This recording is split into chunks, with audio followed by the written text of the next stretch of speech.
Just 10 days after we moved into our new Buckhead estate, my phone vibrated late at night. It was Beatrice, the woman who had just sold us the house. Her voice was a tight, urgent whisper. Nia, I forgot to disconnect a hidden security camera in the study. I just saw your husband and his mother. Do not say a single word to him. Get out of there and come to my house right now. Come alone. The phone almost slipped from my trembling hand. Before I share exactly what that camera captured, let me know where you are watching from in the comments below. Hit that like button and subscribe if you have ever had your entire reality shattered by the people you trusted most. I grabbed my keys, threw on a heavy coat, and slipped out the side door into the humid Atlanta night. I am Nia. I am 32 years old, and my entire career as an independent cybersecurity analyst is built on finding hidden threats. My job is to protect highly classified data from malicious attacks. Yet as my tires gripped the slick asphalt heading toward the city limits, I realized the most dangerous threat was sleeping in my own bed. The rain started coming down in sheets, blurring the streetlights into smeared streaks of yellow and red. My hands gripped the steering wheel so hard my knuckles ached. Marcus and I had been married for 3 years. He was a wealth manager, a man utterly obsessed with appearances, tailored designer suits, and maintaining his flawless image among Atlanta's elite. His mother Valerie sat on the board of one of the largest and most influential churches in the city. To her, social status was a religion all its own. Valerie never missed an opportunity to remind me that I came from the working-class neighborhoods of South Atlanta. She viewed my career in tech as untraditional, constantly making snide remarks about how a real woman should focus on hosting charity galas instead of staring at lines of code. What Valerie deliberately ignored, and what Marcus conveniently kept quiet to preserve his masculine pride, was that my untraditional career paid for the very lifestyle they loved to flaunt. That $2 million mansion in Buckhead we just moved into was my achievement. I paid the massive down payment. I secured the mortgage using my flawless credit history. Marcus had smoothly convinced me to let him handle the complex closing paperwork because it was his professional area of expertise. I trusted my husband. That was my first catastrophic mistake. The drive to Beatrice's house felt like an absolute eternity. In my line of work, you are trained to look for anomalies. Small, seemingly insignificant deviations from the normal pattern that indicate a system has been compromised. Suddenly, Marcus's recent behavior flashed through my mind like glaring red warning lights. He had been overly affectionate this past week, almost manic, constantly pouring me glasses of heavy red wine and insisting I rest upstairs while he handled unpacking the boxes in the study. He told me he was organizing our sensitive financial documents so I would not have to stress about the details. I thought I had a supportive, caring partner. The sick feeling in my stomach told me he was actually isolating me from my own assets. I pulled into the long, winding driveway of a beautiful brick home. Beatrice was standing on her covered porch before I even cut the engine. She was 65 years old, a retired corporate lawyer with sharp, discerning eyes that missed absolutely nothing. During the home sale, Beatrice and I had bonded instantly over the shared experience of being Black women who had to fight twice as hard to build our wealth in male-dominated industries. She respected my relentless hustle, and I deeply admired her brilliant legal mind. I stepped out of the car into the pouring rain. Beatrice did not offer a polite greeting. She ushered me inside without a single word, quickly locking the heavy oak door behind us. The air in her house was thick with an unsettling, heavy gravity. She did not offer me tea or water to calm my nerves. She simply pointed down the dimly lit hallway toward her home office. Her face was incredibly grim, etched with the specific kind of sorrow you only see when someone is about to deliver a fatal diagnosis. I took a deep, shaky breath. My heart was hammering against my ribs so loudly I could hear the pulse thumping in my ears. I walked down that long hallway, feeling the chill of my damp coat seeping into my bones. I knew with absolute certainty that whoever I was before this night was about to be destroyed, and someone entirely new, someone ruthless, would have to take her place. Beatrice pushed open the heavy mahogany doors to her office, The room was pitch black except for the harsh blue light radiating from a massive curved monitor on her desk. She gestured for me to sit in the high-backed leather chair opposite her. Her fingers flew across the keyboard, bringing up a highly encrypted security feed interface. She kept her voice low, explaining that she had an independent hardwired backup server for a hidden camera in the study. She had meant to physically disable it before the final closing, but the frantic walkthrough distracted her.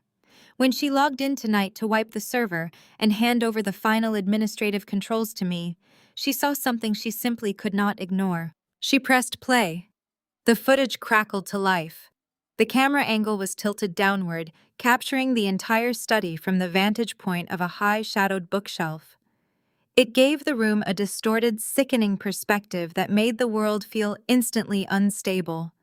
My stomach violently twisted as I recognized the three people standing in the room I had personally designed and paid for. There was Marcus, my husband of 3 years, casually pouring drinks at the custom wet bar. Sitting in my imported leather desk chair was his mother, Valerie.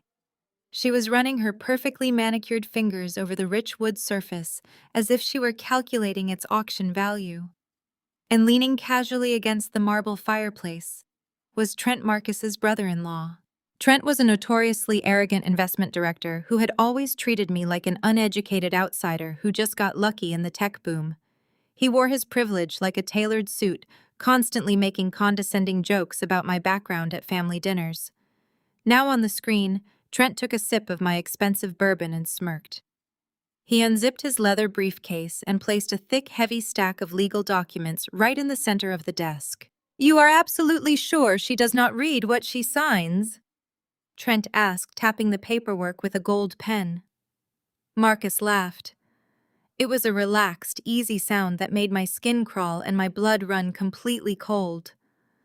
"Nia trusts me completely," he replied, handing a glass of wine to his mother. "She handles the cybersecurity. I handle the wealth management. She thinks these are just standard tax deduction forms for the new property. She will sign exactly where I put the sticky notes." I watched paralyzed in Beatrice's quiet office as Trent walked Valerie and Marcus through the documents. He explained the legal loophole he had found with terrifying precision. Because I had temporarily moved the earnest money for the $2 million estate through our joint checking account, before wiring the massive remainder from my personal business accounts, Trent argued it created a gray area of commingled assets. He had drafted a transfer of ownership, essentially a quitclaim deed, and cleverly buried it deep inside a stack of routine marital tax disclosures. Trent was instructing Marcus on exactly how to manipulate me into signing away my sole ownership.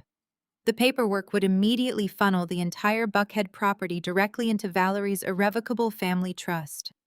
Once the ink dried and the notary stamp was applied, the house I had worked 80-hour weeks to buy would belong completely to my mother-in-law.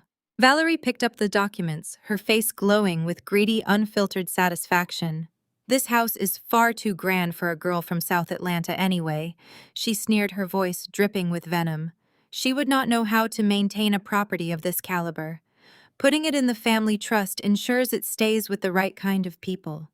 She should be getting on her knees and thanking us for managing her assets properly." I gripped the arms of the chair, my fingernails digging so hard into the leather that my fingers ached. But the betrayal did not stop at the theft of my home. Trent reached back into his briefcase and tossed another thick folder onto the desk. "The credit lines are fully extended," Trent said, pointing to the new folder. "I set up the secondary accounts just like we discussed. All of them are attached to her primary social security number. Her credit score was so flawless the banks approved the maximum limits instantly. You have successfully funneled over $80,000 into my offshore shell accounts listed as generic business consulting expenses, and your mother has charged another $50,000 to cover the shortfall for her church galas." I stopped breathing. My lungs felt like they had been filled with cement. They were not just stealing my home, they were burying me alive in crippling debt. Because I traveled frequently for speaking engagements and trusted Marcus to manage the household mail and joint finances, he had been intercepting the statements. They were systematically destroying my credit, my financial independence, and my future, all while smiling at me over the dinner table. Then came the final devastating blow. On the screen, Marcus picked up the gold pen and tested it on a scrap of paper. He looked at his mother and his brother-in-law with a cold, calculating grin. Once she signs the tax papers tomorrow morning, I will kick that South Atlanta trash to the curb with a mountain of credit card debt. Marcus said, his voice completely devoid of the warmth I thought I knew. She will be too broke and too destroyed to even hire a lawyer to fight us. By the time she realizes what happened, she will be drowning. The video ended, freezing on Marcus's smiling face. The silence in Beatrice's office was absolutely deafening. I sat completely still. My heart was not broken. It was frozen solid. The man I loved, the man I had built a life with, had never existed. He was a predator, and I was the prey he had carefully fattened up for the slaughter. Beatrice watched me carefully from across the desk. She was waiting for the tears, the screaming, the hysterical denial. She pushed a box of tissues toward me, bracing for the inevitable breakdown. But none of that came. I did not shed a single tear. In my profession, panic gets you killed. Emotion clouds judgment. I am a senior data analyst. I deal in absolute facts in identifying critical breaches and neutralizing hostile threats with extreme prejudice. Marcus was no longer my husband. He was a hostile virus in my system, a malware program designed to drain my resources and destroy my infrastructure. And by accidentally leaving this camera active, he had just handed me his entire source code. I stood up slowly, smoothing the front of my damp coat. My mind was already racing, categorizing the data, building a counteroffensive strategy that would obliterate them. I thanked Beatrice for her vigilance and asked her to send an encrypted copy of the video to my secure private server. "What are you going to do?" Beatrice asked, her voice hushed with a mixture of concern and deep respect. I looked at the frozen image of my husband's smug face on the monitor. "I am going to go home," I said, my voice completely steady. "I have some very important tax papers to sign tomorrow morning." The drive back to Buckhead was a blur of sweeping windshield wipers and blinding headlights. I pulled my car into the sprawling circular driveway of our new estate just as the sun began to threaten the horizon with a dull, bruised purple light. The rain had finally softened to a steady drizzle, but the chill in the air remained sharp and biting. I sat in the driver's seat for 2 full minutes with the engine idling, steadying my breathing. I locked my emotions away in a mental vault, leaving only the cold, calculating analyst in charge. I stepped out of the car, walked through the massive double doors of the house my money had bought, and immediately smelled fresh coffee mixed with the heavy, expensive cologne Marcus favored. He was standing in the kitchen, dressed in perfectly pressed slacks and a crisp white shirt, the very picture of a devoted husband getting an early start on the day to care for his family. When he saw me, his face broke into a flawless, relieved smile. He rushed over, enveloping me in a warm embrace that made my stomach violently churn. He asked where I had gone so early in the morning, his voice thick with manufactured concern.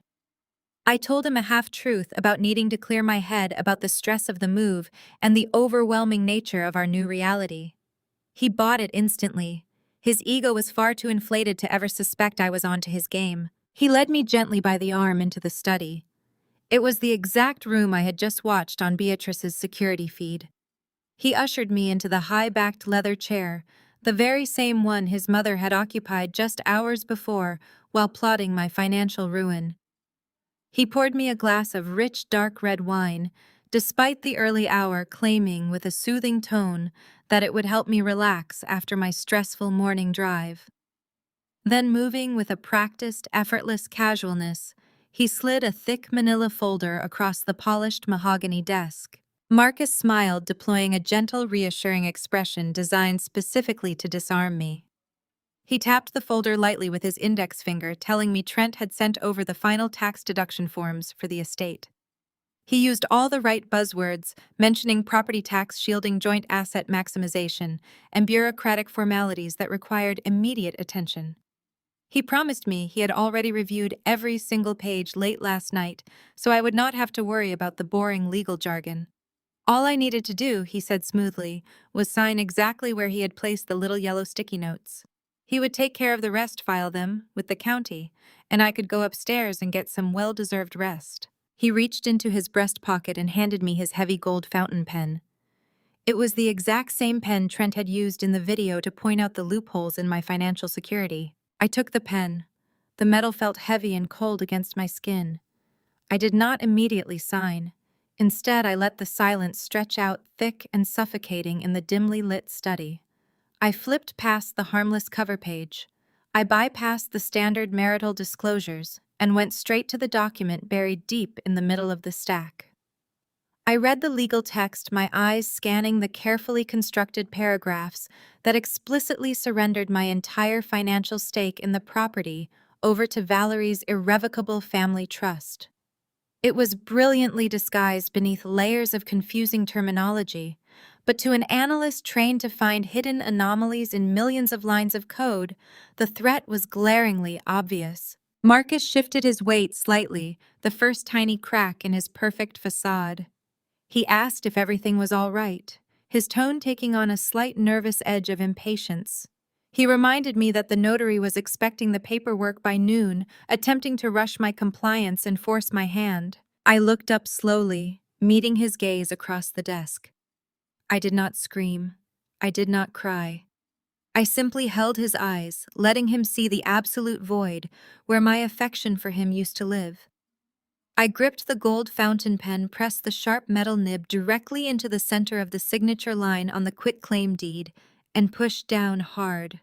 The expensive paper tore with a sharp, highly satisfying rip as black ink bled rapidly through the page, ruining the fraudulent document entirely. Marcus jumped back as if he had been physically struck, his eyes widening in complete shock.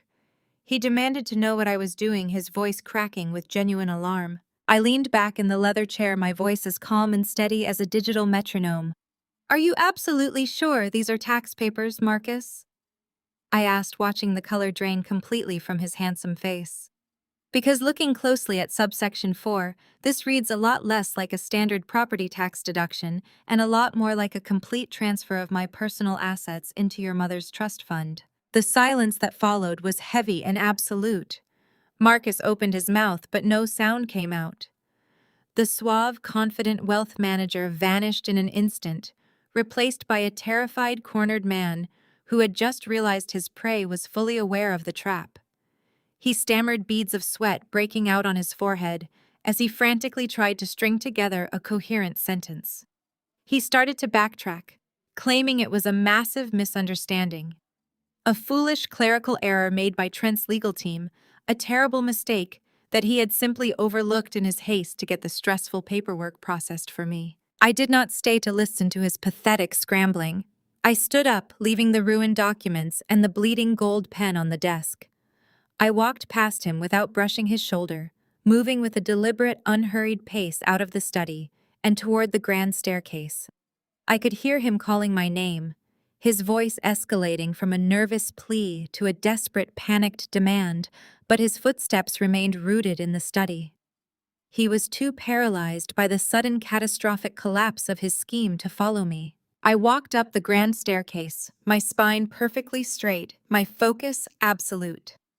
I reached the master bedroom, stepped inside, and firmly closed the heavy oak door. I turned the deadbolt, the solid mechanical click echoing loudly in the quiet hallway. I was locked inside alone, but for the first time in my 3-year marriage, I felt completely secure. Now that his primary attack had failed, I knew exactly what Marcus and his family would do next. They would pivot. They would attempt to gaslight me, isolate me, and leverage the massive offshore debt they had secretly accumulated in my name to force my compliance. But they had fundamentally misunderstood who they were dealing with. They thought they had trapped a naive, uneducated girl from South Atlanta. They did not realize they had just declared war on a woman who dismantles secure systems and destroys digital threats for a living. I did not sleep at all that night. I sat in the darkness of the master bedroom, the heavy oak door firmly locked against the man who had promised to protect me. I spent those quiet hours meticulously mapping out every financial node digital footprint and shared network connected to Marcus, Valerie, and Trent. By the time the sun fully crested the horizon, painting the Atlanta sky in harsh, unforgiving daylight, my grief had been completely sterilized. I showered dressed in a sharp, understated charcoal suit and packed my encrypted work laptop into my leather tote. I listened at the door. The house was dead silent. Marcus had likely retreated to one of the guest rooms to nurse his bruised ego and frantically coordinate damage control with his brother-in-law. I slipped out the side door, welcoming the crisp morning air, and slid into the driver's seat of my car. I needed caffeine before heading to my secure office downtown. I pulled into the drive-thru of my usual upscale cafe in Buckhead. The barista, a cheerful girl who knew my complex order by heart, handed me my large black coffee through the window. I tapped my primary platinum card against the digital reader. The machine beeped, flashing a harsh red error code. The barista frowned, apologizing and asking me to try the transaction again. I tapped the card a second time. Declined. A familiar prickle of irritation washed over me, but it was almost instantly replaced by a sharp clinical suspicion. I handed her a crisp $50 bill from the emergency cash stash I always kept in my glove compartment, told her to keep the change, and pulled my car into an empty parking space to investigate. I pulled out my phone and quickly bypassed the biometric locks to open my secure banking application. My jaw tightened as the main dashboard loaded. The primary joint checking account, which just yesterday held nearly $200,000 of my recent consulting bonuses, now displayed a balance of zero. I quickly navigated to the secondary credit cards, the accounts tied to our household expenses, that were ultimately backed by my primary financial profile. Every single one of them was locked. The system showed they had been deactivated due to suspicious activity reported by the secondary account holder. Marcus had not wasted a single minute. While I was upstairs formulating my strategy, he had been busy executing the backup plan Trent had undoubtedly prepared for him in advance. He had aggressively drained our liquid assets and severed my immediate access to my own credit lines, clearly believing he could starve me out and force me into submission. As I sat staring at the zeros mocking me from my own phone screen, a notification popped up. It was a text message from Marcus. I opened it fully expecting a barrage of manipulative apologies or more pathetic backtracking lies. Instead, the message read with sickening arrogance. "You locked me out of our bedroom and disrespected my family. I am temporarily freezing our joint assets until you decide to act like a supportive wife.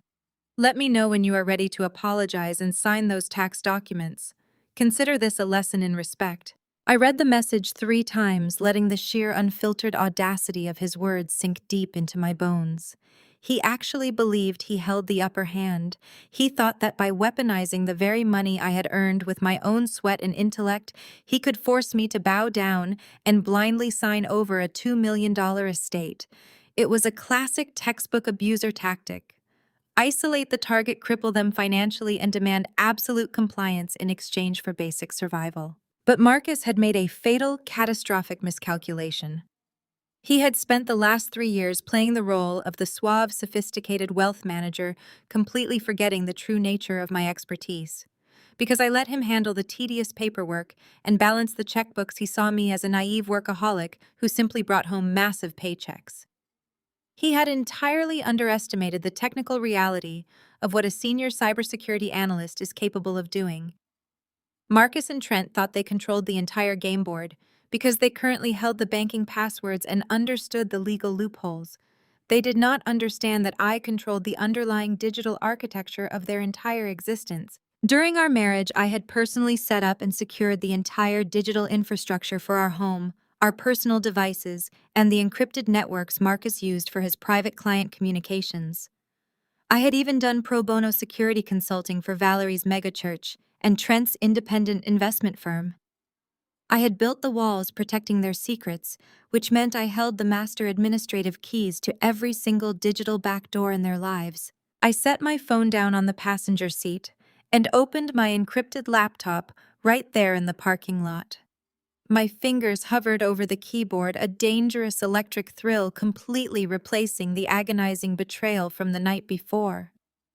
They thought they could silence me and break my spirit by cutting off my morning coffee and stealing my bonuses. They had absolutely no idea they had just handed me the moral justification to unleash absolute digital devastation. I smiled, a cold, hard expression reflecting in the rearview mirror. They stopped me, so I will stop their source of livelihood. The drive back to Buckhead was a blur of sweeping windshield wipers and blinding headlights. I pulled my car into the sprawling circular driveway of our new estate just as the sun began to threaten the horizon with a dull, bruised purple light. The rain had finally softened to a steady drizzle, but the chill in the air remained sharp and biting. I sat in the driver's seat for 2 full minutes with the engine idling, steadying my breathing. I locked my emotions away in a mental vault, leaving only the cold, calculating analyst in charge. I stepped out of the car, walked through the massive double doors of the house my money had bought, and immediately smelled fresh coffee mixed with the heavy, expensive cologne Marcus favored. He was standing in the kitchen dressed in perfectly pressed slacks and a crisp white shirt, the very picture of a devoted husband getting an early start on the day to care for his family. When he saw me, his face broke into a flawless, relieved smile. He rushed over, enveloping me in a warm embrace that made my stomach violently churn. He asked where I had gone so early in the morning, his voice thick with manufactured concern. I told him a half-truth about needing to clear my head about the stress of the move and the overwhelming nature of our new reality. He bought it instantly. His ego was far too inflated to ever suspect I was onto his game. He led me gently by the arm into the study. It was the exact room I had just watched on Beatrice's security feed. He ushered me into the high-backed leather chair, the very same one his mother had occupied just hours before, while plotting my financial ruin. He poured me a glass of rich, dark red wine, despite the early hour claiming with a soothing tone that it would help me relax after my stressful morning drive. Then, moving with a practiced, effortless casualness, he slid a thick manila folder across the polished mahogany desk. Marcus smiled, deploying a gentle, reassuring expression designed specifically to disarm me. He tapped the folder lightly with his index finger, telling me Trent had sent over the final tax deduction forms for the estate.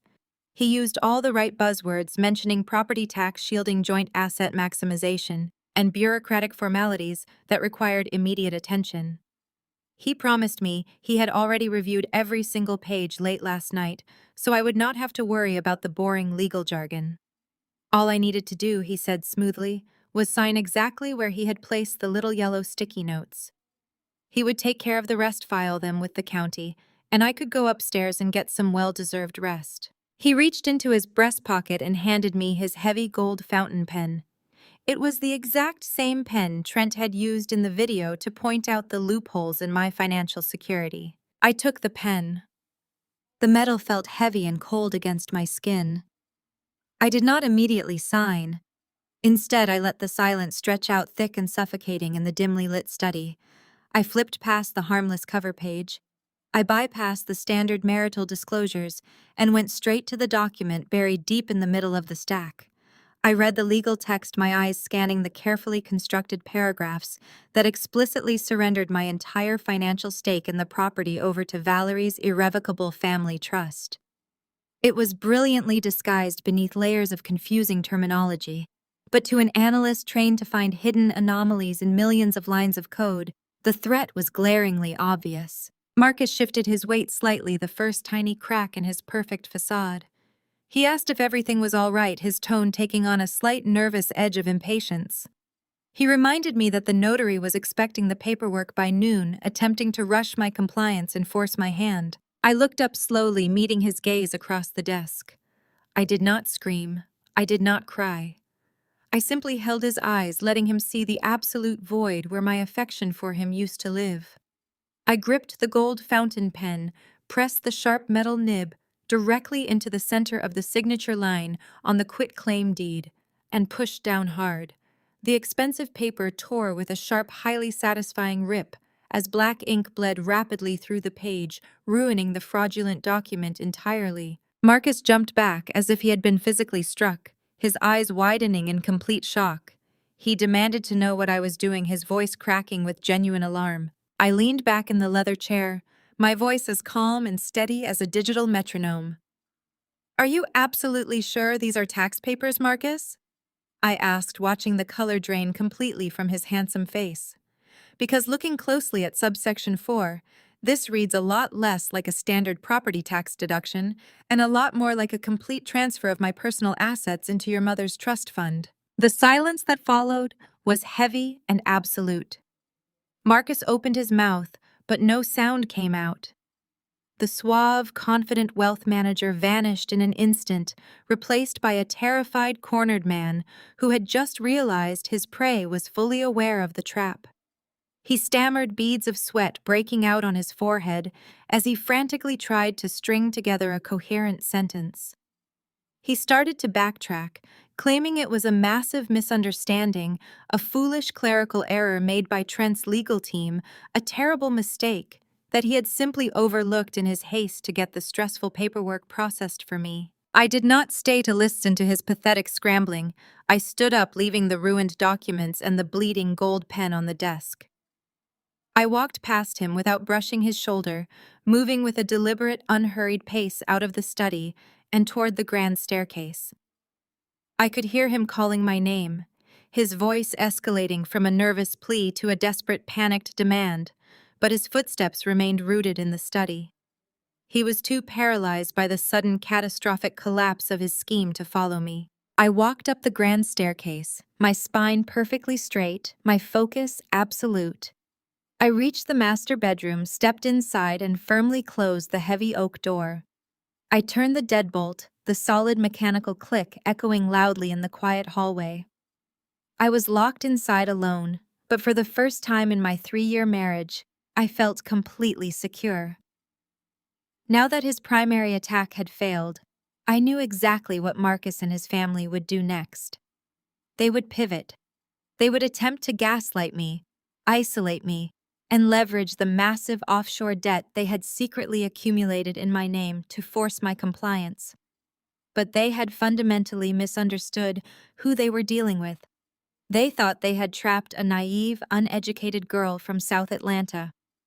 They did not realize they had just declared war on a woman who dismantles secure systems and destroys digital threats for a living. By noon that very same Sunday, I was walking through the grand arched entrance of the Piedmont Country Club. Attending Valerie's post-service church luncheon was not an option, it was a mandatory performance. Valerie sat on the board of directors for the largest megachurch in Atlanta, a position she wielded like a royal scepter.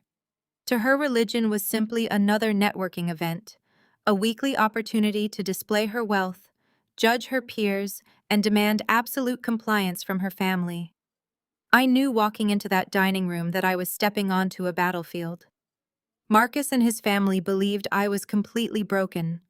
They had drained the accounts, locked my credit, and expected me to arrive looking haggard, defeated, and desperate for a handout. Instead, I wore a tailored emerald green dress I had bought in Paris, paired with vintage pearl earrings. I walked with my shoulders pulled back and my spine straight. In the world of digital warfare, you never let the enemy know they have successfully breached your firewall. You isolate the threat, and you smile. Marcus was waiting near the entrance of the private dining hall. He was holding a glass of sparkling water, playing the role of the devoted, handsome husband for the crowd of wealthy churchgoers. When he saw me, a flicker of genuine confusion crossed his eyes.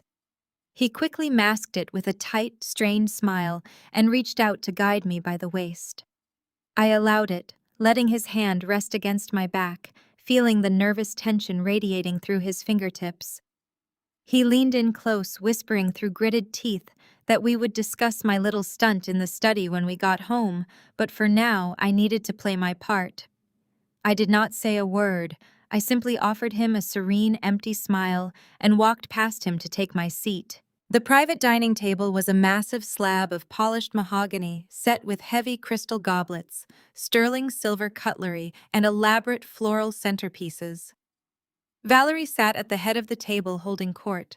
She was dripping in diamonds, her hair sprayed and frozen into a perfect immovable helmet. To her right sat Trent and Chloe. Trent was furiously typing on his phone, likely trying to figure out why his offshore shell accounts were suddenly returning severe access denied errors. I had initiated my counter protocol in the cafe parking lot hours ago, but the full weight of my digital blockade would take time to completely sever their financial lifelines. For now, they still thought they held the ultimate power. The luncheon began with a lengthy, ostentatious prayer from Valerie thanking the Lord for their immense blessings and superior social standing. Then the heavy oak doors swung open, and a line of white-coated servers entered the room. They carried large silver platters filling the air with the rich, mouth-watering aroma of perfectly seared meat and roasted herbs. The waiters moved flawlessly around the table, placing exquisite thick cuts of grade A Wagyu steak paired with truffle mashed potatoes and grilled asparagus in front of Marcus, Trent, Chloe, and the other board members. A younger server, his face pale and his hands visibly shaking, approached my chair. He hesitated, throwing a nervous glance toward the head of the table. Valerie gave him a sharp, imperious nod. The young man swallowed hard and placed my plate in front of me. The loud clatter of cheap, heavy porcelain against the fine dining table silenced the entire room. There was no Wagyu steak on my plate. There was no truffle garnish. Instead, sitting dead center on the thick white dish was a block of gelatinous processed canned meat swimming in a puddle of cold congealed baked beans. The sudden silence in the room was absolute. The soft clinking of silver forks stopped. The polite murmurs of the church elite completely vanished. Every single pair of eyes turned toward me, waiting to see my reaction. Valerie leaned forward, resting her elbows on the table and clasping her hands together. Her lips curled into a vicious, triumphant smirk. She spoke loudly, ensuring that every word echoed off the high vaulted ceilings. "Eat up," Nia Valerie announced, her voice dripping with artificial sweetness and toxic condescension. "I had the kitchen staff prepare a special comforting meal just for you. Coming from the impoverished slums of South Atlanta, I know exactly what your palate is accustomed to. We do not want to overwhelm your system with things you cannot appreciate. You know, everyone here talks about charity, but my Marcus actually practices it. He is an absolute saint for rescuing you from that misery and pulling you out of the gutter. You must miss the taste of government assistance." A few muffled chuckles rippled across the table. Chloe hid a smile behind her linen napkin. Trent smirked, finally looking up from his phone, clearly enjoying the psychological execution. Marcus simply looked down at his Wagyu steak, choosing cowardice over his own wife, just as he always did. This was a calculated brute force attack. It was designed to trigger an emotional system failure. They wanted me to flip the plate. They wanted me to scream, to cry, to run out of the country club in a hysterical fit. If I reacted with anger, they could instantly label me as the aggressive, unstable woman who did not belong in their refined world. It would give Marcus the perfect public excuse to file for divorce and claim I was mentally unfit, strengthening their hold on the assets they were actively trying to steal. I looked at the slab of canned meat. I looked at the cold beans. Then I looked directly at Valerie. Growing up in the working-class neighborhoods of South Atlanta did not make me weak. It did not make me uncultured. It taught me how to identify a snake in the grass before it could strike. It taught me that real power does not scream for attention, and it certainly does not need to humiliate others to prove its worth. My mother worked double shifts scrubbing floors just to buy me a second-hand computer, and that computer was the foundation of the very career that had just purchased the $2 million roof over Valerie's perfectly styled head. I did not cry. I did not flinch. I picked up my heavy silver fork and knife. Moving with deliberate, agonizing slowness, I sliced a perfect, even square off the corner of the processed meat. I dragged it through the cold, baked beans, lifted the fork to my mouth, and took a bite. I chewed it carefully, swallowed, and picked up my linen napkin, delicately dabbing the corners of my mouth. The smug smiles around the table began to falter. The tension shifted, the atmosphere suddenly growing incredibly thick and uncomfortable. They did not understand why I was not breaking. Thank you, Valerie, I said, my voice projecting crystal clear across the silent dining room. It is remarkably thoughtful of you to remind me exactly where I come from. South Atlanta taught me how to survive on absolutely nothing. It taught me how to build an empire from scratch. I smiled, letting my eyes drift from Valerie to Marcus, and finally to Trent. It is a vital survival skill, especially since someone at this table is going to need to learn how to survive on canned meat very, very soon. Trent's smirk instantly vanished. Marcus's head snapped up, his knuckles turning white as he gripped his steak knife. Valerie opened her mouth to deliver a sharp retort, but before she could speak, Trent's phone vibrated violently against the mahogany table. Then Marcus's phone chimed, then Valerie's. A simultaneous cascade of digital alerts shattered the quiet of the dining room. I took a slow, deliberate sip of my sparkling water. The appetizer was over. The main course was about to begin. Trent cursed under his breath. He tapped his screen repeatedly, his thumb striking the glass with frantic, heavy thuds. The arrogant smirk that had been plastered across his face just moments ago melted into a mask of pale, unadulterated panic. Marcus discreetly checked his own device, his eyes darting wildly between the glowing screen and my calm expression. He had expected to see a notification confirming that my personal accounts were successfully locked. Instead, he was likely staring at the automated fraud alerts triggered by my complete lockdown of their entire offshore network. Before Trent could formulate a coherent question, the heavy dining room doors swung open again. Chloe, Marcus's older sister, glided into the room. She was practically vibrating with self-importance, having intentionally arrived late to ensure all eyes were on her. She draped an absurdly rare, pristine white Himalayan crocodile Birkin bag over the back of the empty chair next to Trent. It was a bag that cost more than most people made in a decade, purchased directly with the consulting fees Marcus had funneled out of my business accounts over the past year. Chloe leaned down, kissing Valerie on the cheek, then turned her sharp, surgically enhanced gaze toward me. Her eyes raked over my emerald green dress, her lips curling into a practiced sneer. She asked if I had found the outfit at an estate sale, noting that the vintage look was very brave for someone with my complexion. She added that green was a bold choice for a Sunday luncheon, suggesting it made me look like I was trying entirely too hard to fit into a room where I clearly did not belong. She then noticed the block of canned meat sitting in the center of my plate. A harsh barking laugh escaped her throat. She praised her mother for being so accommodating, loudly declaring that it must be exhausting trying to elevate someone who fundamentally preferred the taste of poverty.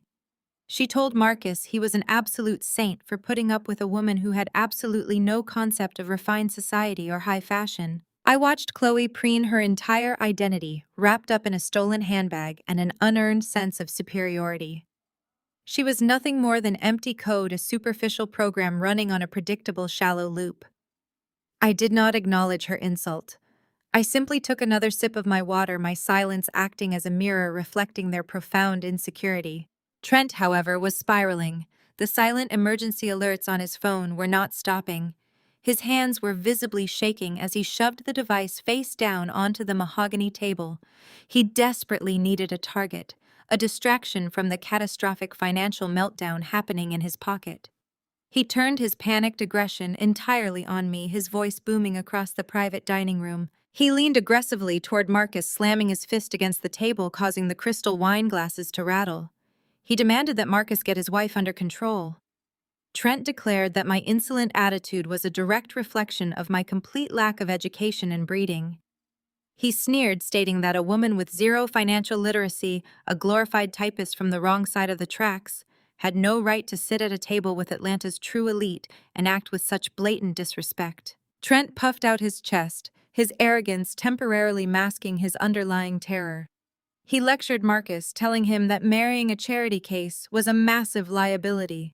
He claimed that someone like me, who did not even know how to properly read a tax deduction form or manage a simple investment portfolio, was an active threat to the family legacy. He told Marcus that my presence was dragging down their upper-class reputation, making a mockery of the elite circles they had worked so hard to cultivate.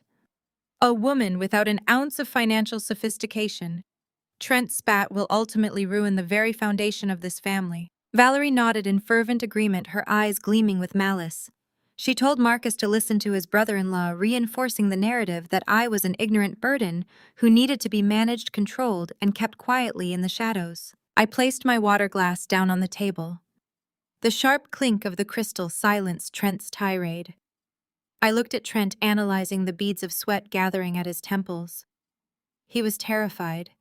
He knew something was wrong with his money, but he was too arrogant, too blinded by his own prejudice, to realize that the architect of his destruction was sitting directly across from him. I rested my hands on the table, my voice dropping to a low, conversational volume that forced everyone in the room to lean in and listen. I addressed Trent directly. I told him it was fascinating to hear him speak so passionately about financial literacy. I noted that true financial literacy requires a deep understanding of structural integrity. It requires knowing the exact difference between a secure domestic asset and a highly leveraged, incredibly fragile shell corporation sitting on a vulnerable Cayman Island routing server. Trent's breath hitched. The color completely drained from his face, leaving him a sickly, chalky white. The specific mention of the Cayman Islands was a direct hit to his primary offshore account, the exact account I had digitally obliterated from the cafe parking lot. I continued, my tone pleasant and conversational, observing that someone who truly understood wealth management would never leave their secondary administrative ports entirely unencrypted.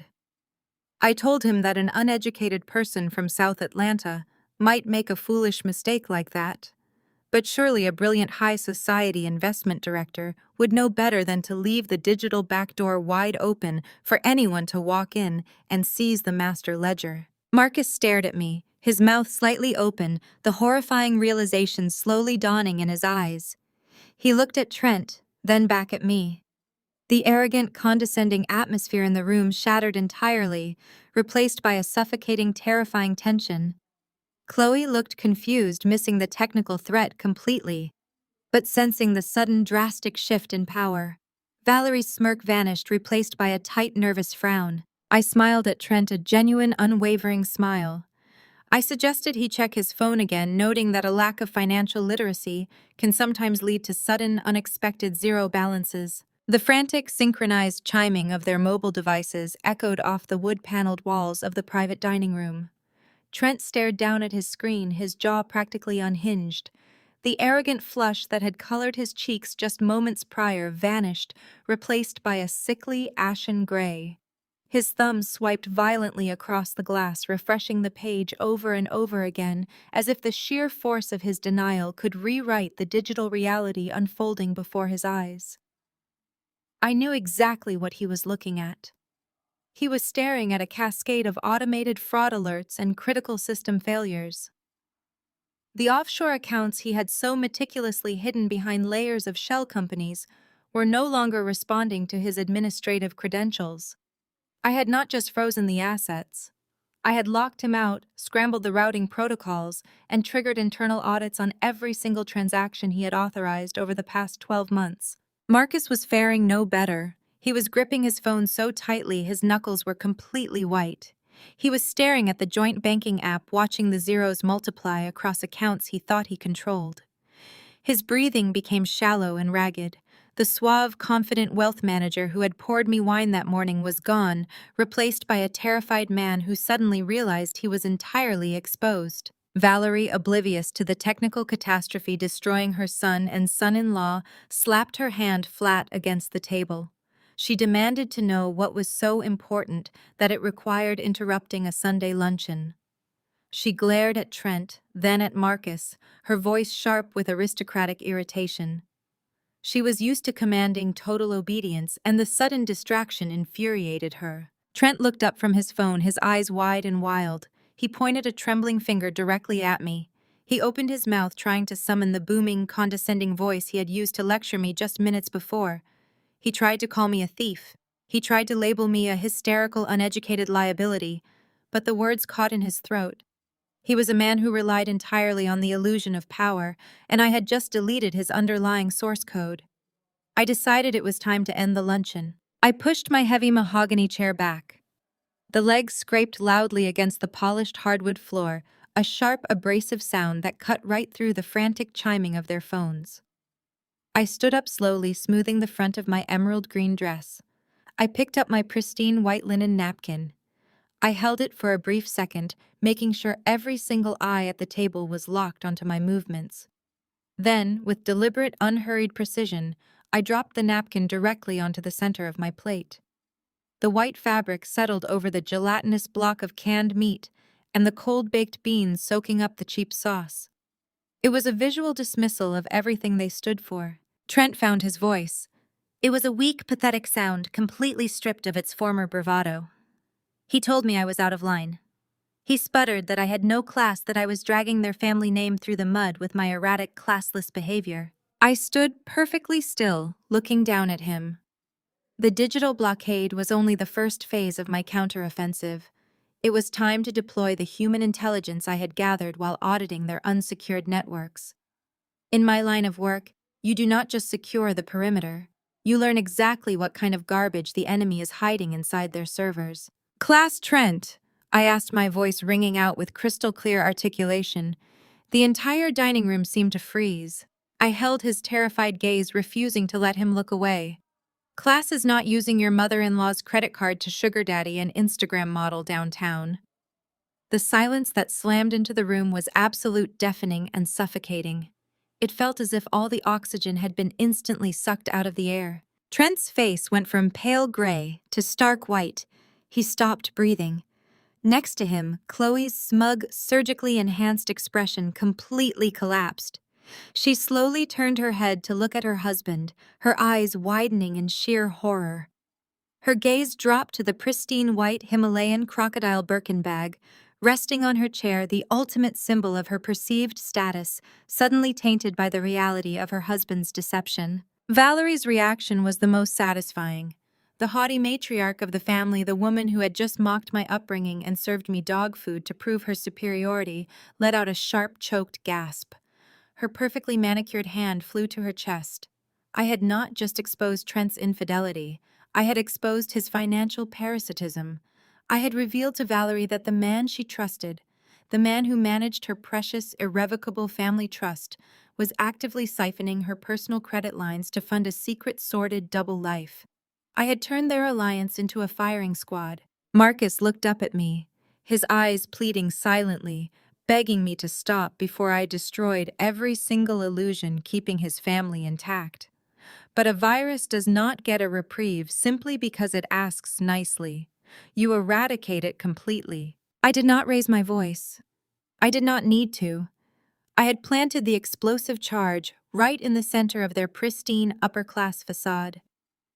I looked at Valerie, offering her the same serene, empty smile Marcus had given me that morning. I told them to enjoy their Wagyu steak. I told them they were going to need all the energy they could get to sort out the mess they had made. I turned on my heel and walked toward the exit. I did not look back. I did not rush. I walked with the steady, measured pace of a woman who had just reclaimed her entire life. Behind me, the absolute chaos began to erupt. I could hear Chloe's voice rising to a hysterical screech, demanding answers from a stammering, terrified Trent. I heard Valerie screaming about her credit accounts, her aristocratic composure entirely obliterated. And beneath it all, the continuous frantic chiming of Marcus's phone, a relentless digital reminder that I was no longer the prey. I was the architect of their ruin. I pushed open the heavy double doors of the private dining room and stepped out into the bright sunlit hallway, leaving the wreckage of their perfect family far behind me. The heavy country club doors swung shut behind me, cutting off the muffled sounds of shouting and panic from the private dining room. The midday Georgia sun beat down on the manicured lawns and rows of luxury vehicles. I walked across the hot asphalt, the rhythmic click of my heels grounding me. The air was thick with humidity, but I felt a profound sense of liberation. The suffocating facade of my marriage was completely broken. Now it was just raw, unadulterated warfare. I approached my midnight blue Porsche Panamera, a reward I had purchased for myself, after securing my first major corporate cybersecurity contract. As I rounded the tall manicured hedges dividing the VIP parking section, my pace slowed. The car was leaning awkwardly to the left. I stopped a few feet away, my eyes scanning the damage. The front and rear driver's side tires were completely flat. I stepped closer, crouching down to inspect the thick rubber. These were not slow leaks from a stray nail. The tires had been violently slashed. Deep, jagged gashes ripped through the sidewalls, exposing the steel belting underneath. It was a crude, desperate act of physical intimidation. Someone had rushed out here while I was inside delivering my opening salvo. Trent was far too cowardly to do it himself, and Marcus lacked the spine for manual labor. Chloe was too obsessed with her designer shoes to risk ruining them on the hot asphalt. That left one of Valerie's hired hands, or a country club valet paid off to do their dirty work. My gaze moved up from the ruined tires to the windshield. Tucked neatly beneath the driver's side wiper blade was a piece of heavy, cream-colored stationery. The exclusive Piedmont Country Club logo was embossed in gold at the top. I pulled the paper free and unfolded it. The handwriting was jagged and hurried, pressing so hard the thick black ink bled through the expensive paper. It read, "You just messed with the wrong people. Sign the house deed by tonight, or we will completely destroy your little tech career. We own this city. You own nothing." I stood perfectly still in the center of the vast, sun-baked parking lot. The heat radiated up from the blacktop, creating shimmering waves in the air around me. I was entirely alone, a solitary figure stranded beside a crippled vehicle in a world built by and for the people who were currently trying to destroy me. The physical reality of the situation was carefully designed to make me feel small, vulnerable, and completely trapped. The isolation was meant to crush my spirit before I even made it back to the estate. But as I stared at the handwritten threat, there was no fear in my eyes. There was only a cold, radiant fire burning in my chest. Destroy my career. A genuine laugh, sharp and devoid of humor, escaped my lips and hung in the humid air. They still fundamentally misunderstood the battlefield. They actually believed I was a mid-level IT worker, a glorified typist they could bully into submission with petty vandalism and empty threats. They did not understand that my career was built on dismantling networks far more sophisticated and secure than the fragile financial house of cards they relied on. They thought they owned the city because their names were on country club plaques and charity gala invitations. They did not realize that in the digital age, true power belongs exclusively to the person who holds the encryption keys. I did not panic. I reached into my purse and pulled out my phone. I bypassed my standard contacts and opened an encrypted messaging application. I tapped out a quick request for a secure transport and a flatbed tow truck directing them to the country club's VIP lot. Within 60 seconds, I received a confirmation ping. A black car would arrive in exactly 12 minutes. I looked back down at the note. Sign the house deed. That was their ultimate objective. The Buckhead estate was the crown jewel they desperately needed to secure their failing trust fund. Slashing my tires was a temper tantrum, a childish escalation meant to induce immediate panic. But the note itself was a fatal strategic error. It was tangible physical evidence of extortion. I carefully folded the cream-colored stationery and slid it deep into the zippered pocket of my purse, preserving the fingerprints and the threat for the legal bloodbath that was fast approaching. They had escalated from quiet manipulation to overt aggression. That meant their timeline was accelerating. The financial pressure I had applied to Trent's offshore accounts was already causing panic, but I needed to increase the velocity of my attack. Marcus would inevitably rush home to secure his belongings, hide his domestic assets, and attempt to corner me in the house. I needed to be waiting for him, fully prepared for his next desperate move. I pulled up the hidden diagnostic terminal on my phone. The scripts I had initiated during the appetizer course were executing flawlessly. Trent's Cayman accounts were locked, but now it was time to address Marcus directly. He believed he had insulated himself by keeping his primary slush funds in domestic high-yield accounts. He thought the biometric security on those accounts made him untouchable. But biometric security is only as strong as the secondary authentication protocols which Marcus had lazily tethered to his primary email address. An email address I had silently mirrored 3 months ago. I leaned against the hood of my damaged Porsche, the hot metal warming my back. The green vintage dress fluttered slightly in the warm breeze. I looked toward the grand arched entrance of the country club waiting for my ride, my thumbs flying rapidly across the digital keyboard. I was writing the precise lines of code needed to completely sever Marcus's access to his domestic wealth. The luncheon was over, but the real war had just begun. The sleek black sedan arrived silently gliding to a halt beside my crippled Porsche. I slid into the leather back seat, the tinted windows instantly isolating me from the oppressive Georgia heat and the toxic atmosphere of the country club. The drive back to Buckhead was swift and quiet. I used the time to finalize the preliminary scripts on my phone, setting the stage for the heavy lifting that required my primary workstation. When the car pulled through the wrought iron gates of the estate, the house was perfectly still. Marcus's silver Aston Martin was nowhere in sight. He was either still at the club trying to manage his mother's hysteria or hiding out at Trent's office attempting to stop the bleeding. It did not matter. He was already too late. I bypassed the grand foyer, ignoring the sweeping staircase and the absurdly expensive crystal chandelier Valerie had insisted we install to impress her socialite friends. I walked straight down the west corridor to the one room in the massive house that was entirely mine. The heavy oak door clicked shut behind me, the electronic deadbolt engaging with a satisfying metallic thud. I did not bother turning on the overhead lights. I preferred the dark. I walked over to the massive custom-built desk and tapped a single key on the mechanical keyboard. Instantly, 3 curved, ultra-high-definition monitors hummed to life. The harsh, cold blue and green light illuminated the dark room, reflecting sharply off the lenses of my glasses. I sank into the ergonomic leather chair, rolling my shoulders to release the lingering physical tension from the luncheon. I took a slow, deep breath, letting the steady hum of the cooling fans center me. This was my domain. Out there in their world of polished mahogany dining tables and country club gossip, they thought they held the high ground. They looked at me and saw a quiet girl from South Atlanta, a naive, unpolished desk worker who had somehow gotten incredibly lucky to marry into their elite, untouchable lineage. They truly believed my silence was a symptom of stupidity.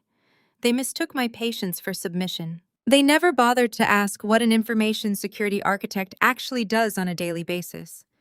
They viewed my career as a cute little hobby, a technical typing job that paid well but lacked the prestige of managing generational wealth. If they had paid attention, if they had possessed even a fraction of the intelligence they so loudly claimed to have, they might have realized that marrying someone who designs military-grade intrusion countermeasures and then attempting to steal from her is the definition of fatal arrogance. I pulled up the primary interface for Marcus's wealth management firm. To the outside world, Jenkins and Hayes Financial was a digital fortress. They boasted to their elite clients about their impenetrable servers, their multi-factor biometric authentication, and their ironclad confidentiality protocols. What Marcus never disclosed to his wealthy clients or to his arrogant mother and sister was exactly how that secure system had been built. 14 months ago, when Marcus was upgrading the firm's aging infrastructure, he complained endlessly about the exorbitant fees quoted by external cybersecurity consultants. Playing the role of the helpful, dutiful wife, I had offered to review the code and optimize the network for free. He accepted eagerly, thrilled to save a few $100,000 that he could quickly funnel into his own vanity projects. In his staggering arrogance, he assumed I was merely patching firewalls and updating standard antivirus software. He had absolutely no idea that I was rewriting the entire architecture from the ground up. He did not know that I had quietly embedded a phantom administrative protocol deep within the core registry. It was a digital ghost that bypassed every single alarm, biometric lock, and encryption key the firm possessed. I did not just have a backdoor into his company. I possessed absolute root access to everything. I was the system. My fingers flew across the mechanical keyboard, the rhythmic clacking filling the silent, dark room. I initiated the Phantom Protocol. The firm's main firewall accepted my ghost credentials, instantly opening the central server without raising a single red flag. I was completely inside. I bypassed the client-facing ledgers, leaving the innocent accounts untouched, and dove straight into the restricted administrative directories. I pulled up Marcus's master portfolio. The sheer volume of fraud staring back at me across the glowing monitors was staggering. He had not just siphoned money from my personal business accounts. He had created a highly complex parasitic web of automated microtransactions, bleeding my business revenue directly into Chloe's lifestyle fund to pay for designer bags and funding Valerie's luxury spa retreats. He had essentially turned my hard-earned career into an automated, invisible ATM for his family's vanity. I did not feel anger as I parsed the raw data. Anger is a messy, unpredictable emotion that leads to mistakes. I felt a cold, surgical precision. I began executing a series of highly aggressive commands. First, I targeted the domestic slush funds Marcus had hidden behind his personal biometric keys. Since I controlled the root directory, I simply rewrote the foundational ownership parameters. With a few rapid keystrokes, I stripped his administrative rights entirely, locked the accounts, and triggered an automated quarantine protocol. The funds were instantly frozen, completely inaccessible to anyone on the planet but me. Next, I tackled the offshore debt. Valerie and Trent had quietly leveraged my name and my stellar credit rating to secure massive high-interest lines of credit in the Cayman Islands. Their strategy was painfully obvious. They intended to drain the fund's default on the loans and leave me holding the catastrophic financial ruin while they walked away clean. It was a classic brutal corporate sabotage tactic, but arrogant people always leave a digital paper trail. I located the fraudulent loan origination documents buried in a hidden subfolder. Using my root access, I initiated a deep trace routine linking the IP addresses, time-stamped logins, and digital signatures directly back to Trent's private terminal at the firm and Valerie's personal tablet. I compiled the data packet, creating an irrefutable mountain of evidence, proving extortion, wire fraud, and identity theft. I forwarded a heavily encrypted copy to a secure offline server that even the federal government would struggle to locate.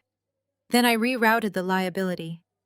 I manipulated the shell company structure, severing my name from the debt and tethering the massive offshore loans directly back to Valerie's beloved irrevocable family trust. She wanted to play high-stakes finance, so I gave her the bill. Finally, I moved to secure the Buckhead estate.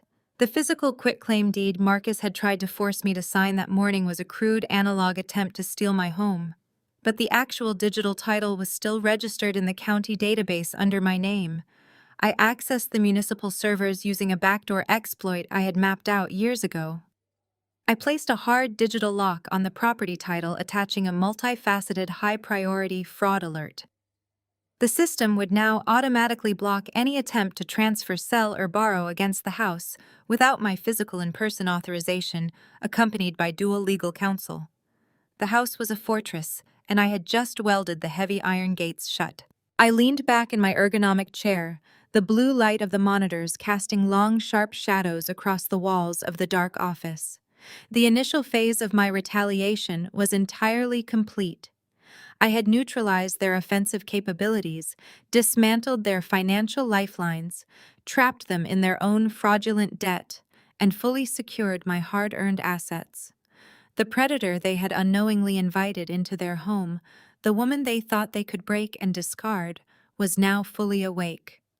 The hunt had officially begun. They thought they owned the city. They thought they owned me. By the time I was finished dismantling their lives line by line, they would not even own the expensive clothes on their backs. I watched the confirmation prompts scroll endlessly down my center screen in a cascade of green text. Every system was locked. Every trap was perfectly set. Now all I had to do was sit in the dark and wait for my husband to walk through the front door. The black transport car deposited me at the front steps of the Buckhead estate. The house was entirely silent, a sprawling monument to stolen wealth and fragile egos. Marcus had not yet returned. He was likely still trapped at the country club, dealing with his mother's hysterical meltdown and Trent's rapid descent into panic. I bypassed the grand foyer and walked directly down the west corridor to my private office. I closed the heavy oak door, engaged the electronic deadbolt, and left the overhead lights off. I walked over to my custom-built desk and tapped a single key. 3 curved ultra-high-definition monitors hummed to life, bathing the dark room in a sharp, cold blue glow. I sank into my ergonomic leather chair and pulled up the hidden administrative interface I had embedded into Jenkins and Hayes Financial. Securing my own assets and locking them out of their offshore accounts was merely a defensive maneuver. Now I possessed absolute root access to every single byte of data flowing through their firm. It was time to go on the offensive. If they were brazen enough to forge a quitclaim deed to steal my house, their arrogance surely left other digital footprints. I executed a deep data scraping script, specifically filtering the firm's encrypted servers for my social security number, my digital signature, and any hidden LLCs tied to Marcus's primary biometric profile. The search algorithm pinged almost immediately. A hidden, heavily encrypted subfolder materialized on my center screen. It was masked under a dummy corporation named Sterling Holdings. I cracked the encryption layer with a few rapid keystrokes. Staring back at me across the glowing monitor was a digitized promissory note for a massive high-interest mortgage. The principal amount was exactly $500,000. I pulled up the signature page. My name was signed at the bottom in blue ink. It was a flawless, digitally rendered forgery. Marcus had completely bypassed standard banking protocols by pushing the loan through his own firm's shadow lending division. He had leveraged my pristine credit score, my business assets, and my flawless financial history to secure a $500,000 loan in my name. I felt a cold surgical detachment wash over me as I traced the wire transfer. The funds had not been routed to an offshore account or a shell company. They had been wired directly to a domestic real estate trust. I pulled the property deed associated with the trust. It was for a luxury tri-level townhouse in Midtown Atlanta. I checked the registered occupant of the property. The name on the deed was Jessica Sterling. The pieces slammed together with sickening clarity. Jessica was Marcus's ex-girlfriend. She was the perfect blonde, socially acceptable socialite that Valerie had always adored. She was the woman Valerie still actively invited to afternoon teas and exclusive charity galas, loudly wishing in my presence that Marcus had married someone of his own refined pedigree. My husband had not just been siphoning consulting fees from my business. He had shackled me to $500,000 of fraudulent debt to purchase a secret love nest for the exact woman his mother wished he had married. He was living a sordid double life using my hard-earned money to fund his infidelity, while actively plotting to strip me of the very roof over my head. The sheer breathtaking audacity of his betrayal was almost impressive. I saved the forged mortgage documents, the routing numbers, and the property deed to my secure offline drive. Marcus's absolute destruction was now a mathematical certainty. But I was not finished. I turned my attention to Trent. The visceral, unadulterated terror in Trent's eyes at the luncheon had been too raw for a man who had simply lost access to a hidden offshore slush fund. There was a much deeper rot inside his division of the firm. I bypassed his locked Cayman accounts and dug directly into his domestic hedge fund ledgers. What I found was a financial massacre. Trent was not the brilliant high society investment director he pretended to be. He was a degenerate gambler masquerading in a tailored suit. His aggressive stock shorts and highly speculative investments had completely flatlined over the past 18 months. He was bleeding capital at a catastrophic rate. By all legal and regulatory metrics, Trent's division of Jenkins and Hayes Financial was functionally bankrupt. Yet the main client-facing ledger showed his accounts perfectly balanced. The numbers simply did not align. Someone was actively injecting massive amounts of untraceable liquidity into his failing portfolios at the end of every single fiscal quarter to mask the massive deficits. I ran a complex reverse trace on the liquidity injections. The routing numbers were heavily disguised, passed through a dozen different charitable trusts and anonymous shell corporations. I followed the digital breadcrumbs, slicing through the flimsy encryption layers Trent had paid bargain basement hackers to build. The origin point of the shadow money was a single massive domestic holding account. I cross-referenced the account routing number with public tax records. The screen populated with the results. It was not a corporate account. It was the primary charitable relief fund for the largest megachurch in Atlanta. It was the exact same church where Valerie sat as the chairwoman of the board of directors. I leaned closer to the monitor, the blue light reflecting sharply off my glasses. Valerie wielded her position on the church board not for faith, but for unchecked access. She was systematically authorizing the transfer of millions of dollars in congregation donations under the guise of anonymous charitable grants. Those grants were being routed through a maze of shell companies directly into Trent's failing hedge funds. Valerie and Trent were embezzling millions of dollars from the church to cover Trent's catastrophic investment losses and keep the family's elite wealthy facade intact. They were not just arrogant socialites, they were federal criminals. They were actively stealing from the devoted working-class congregation. They were stealing from people exactly like my mother, people who scrubbed floors and worked double shifts faithfully, tithing their hard-earned 10% every Sunday, believing it was going to the less fortunate. Valerie and Trent were taking that money to fund their country club luncheons, their luxury vehicles, and Chloe's pristine white Himalayan Birkin bags. The profound, sickening irony of Valerie serving me canned meat while she financed her entire aristocratic lifestyle with stolen charity money made my blood run entirely cold. I did not feel like a victim anymore. I felt like a digital god holding their pathetic, fragile lives in the palm of my hand. I downloaded every single ledger, every hidden email exchange between Valerie and Trent, every forged signature, and every encrypted routing number. I compiled the church embezzlement records and Marcus's fraudulent townhouse mortgage into a massive, heavily encrypted data packet. I wrote a self-executing dead man's switch protocol. If anything happened to me, or if I failed to enter my unique alphanumeric password into the terminal every 24 hours, the entire cache of irrefutable evidence would automatically email itself directly to the FBI field office in Atlanta, the IRS Criminal Investigation Division, and the tip lines of every major news outlet in the state. They thought a slashed tire and an empty threat on a piece of country club stationery would intimidate me.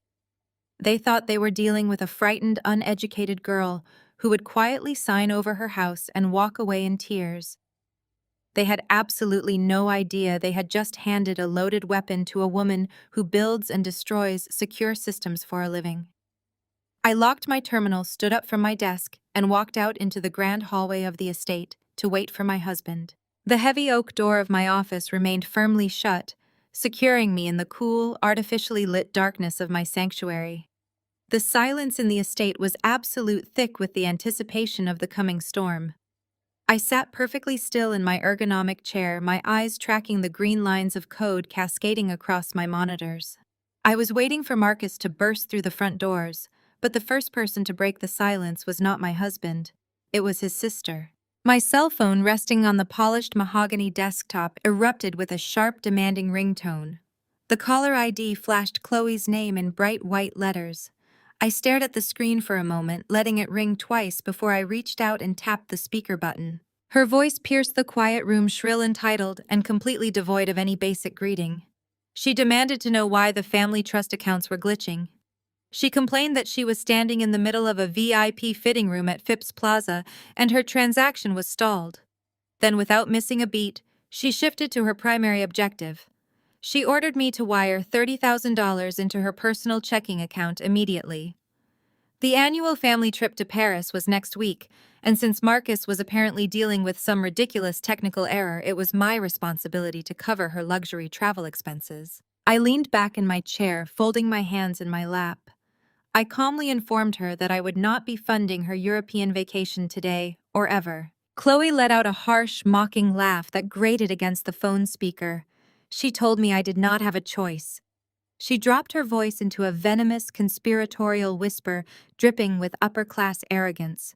She claimed she had already drafted a long, detailed post for her social media accounts, a fabricated, scandalous story alleging that I was having a sordid affair with the married CEO of the primary tech firm I contracted with.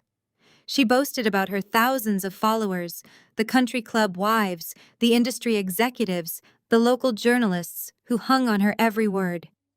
She threatened to destroy my pristine professional reputation, to drag my name through the digital mud, until no reputable cybersecurity firm would ever hire me again.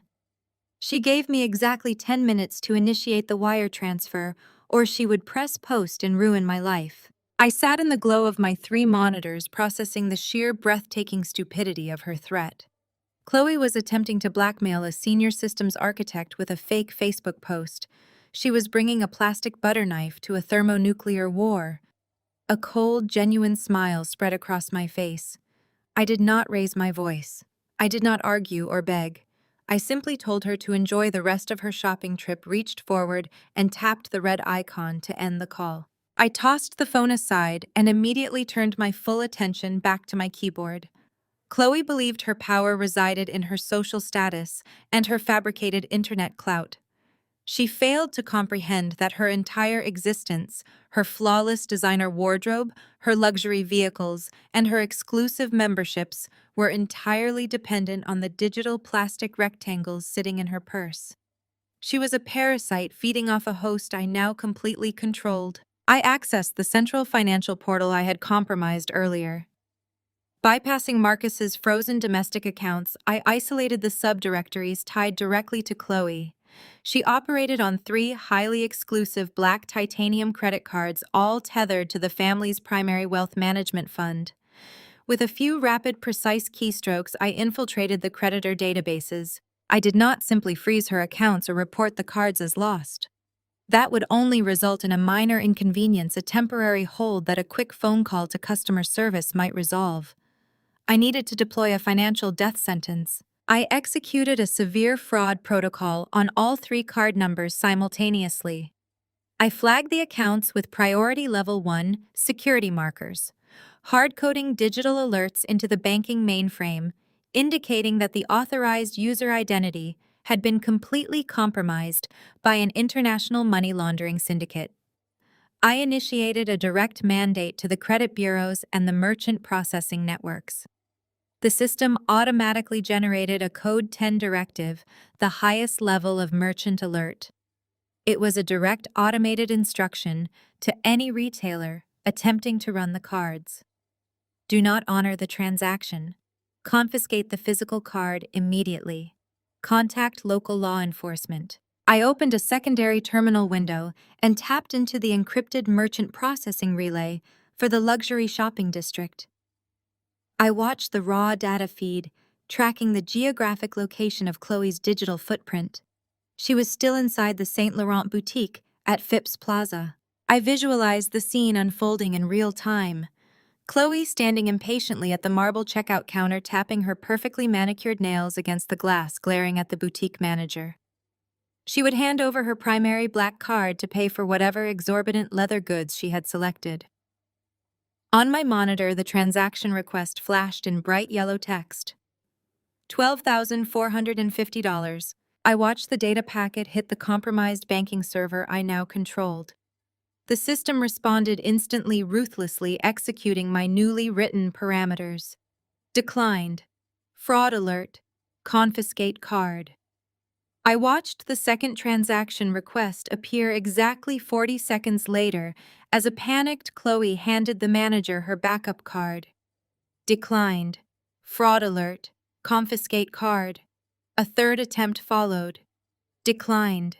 In the real world, miles away from my dark office, the impeccable facade of Chloe's elite life was violently collapsing.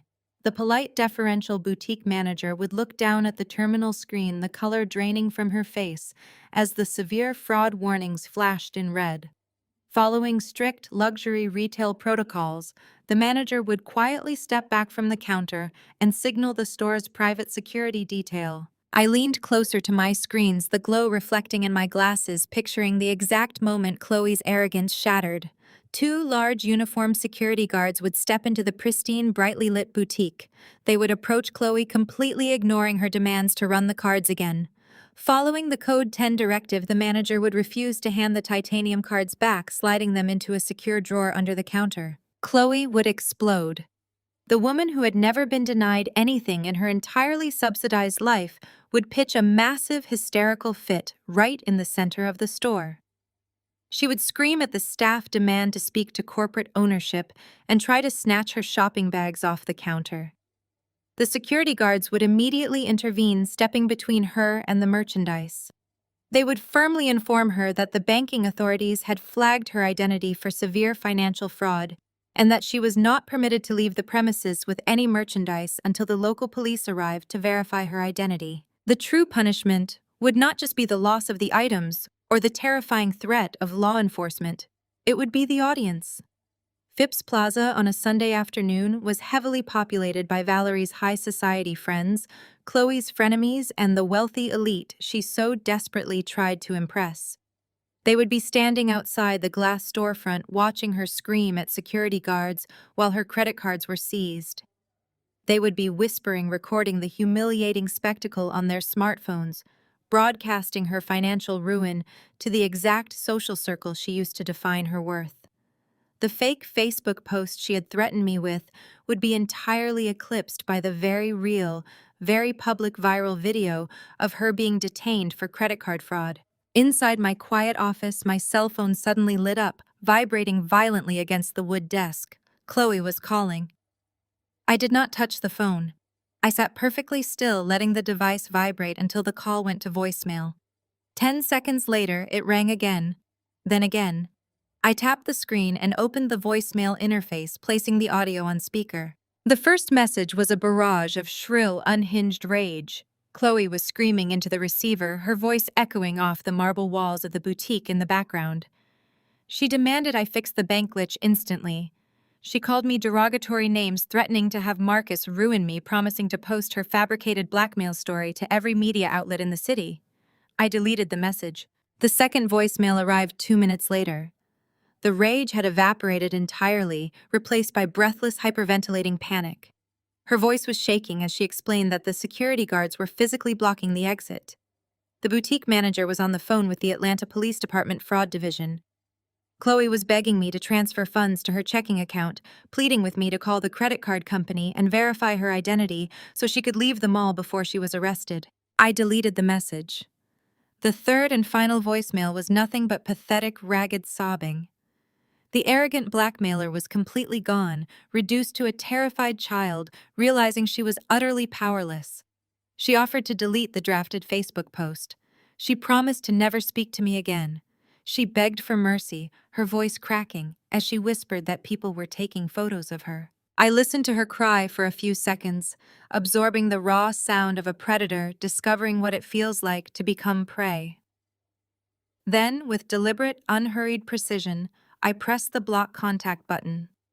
The digital connection severed instantly.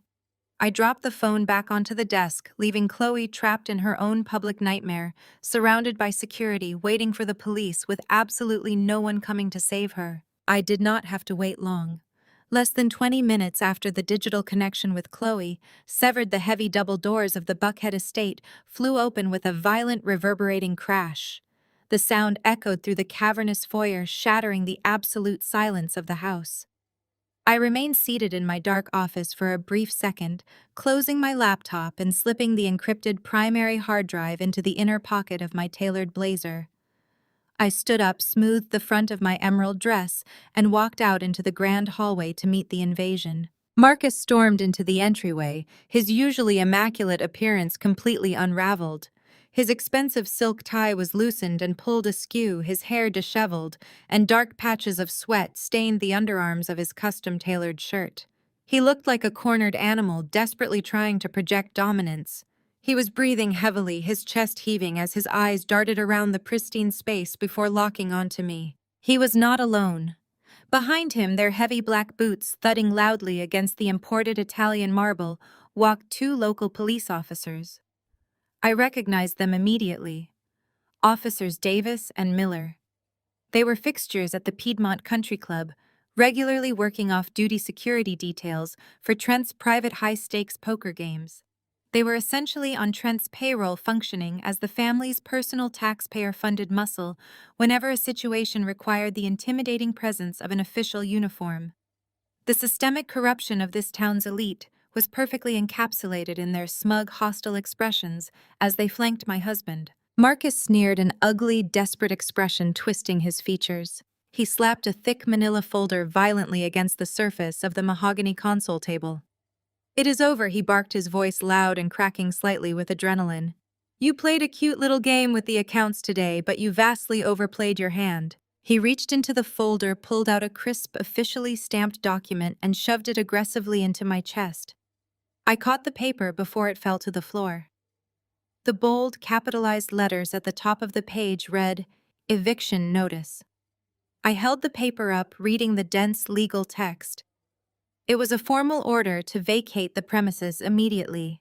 Attached to the back of the notice was a notarized power of attorney and a quitclaim deed. I stared at the signature line at the bottom of the power of attorney. It was my name executed in heavy blue ink.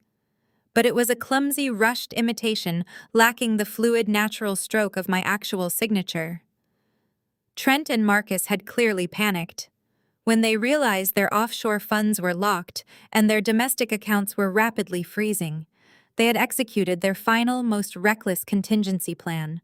They had forged my signature to grant Marcus full legal authority over my personal assets, subsequently using that fraudulent power to transfer the sole ownership of the Buckhead estate into a private domestic trust controlled entirely by him. "You have exactly 24 hours to pack your cheap clothes and get out of my house," Marcus spat, stepping closer, his chest puffed out, emboldened by the two armed men standing silently behind him.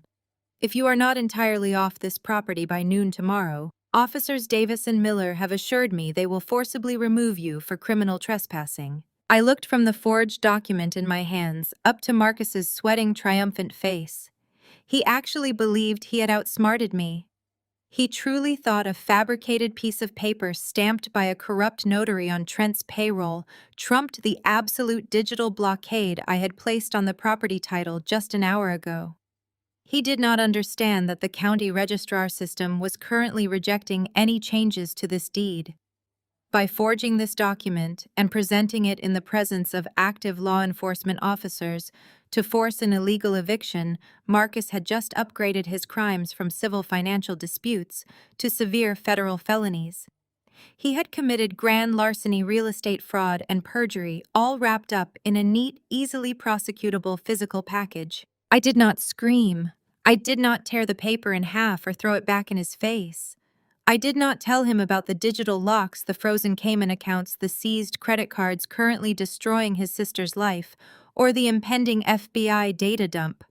When your enemy is eagerly handing you the exact weapon you need to ensure their total destruction, you do not interrupt them. Interrupt.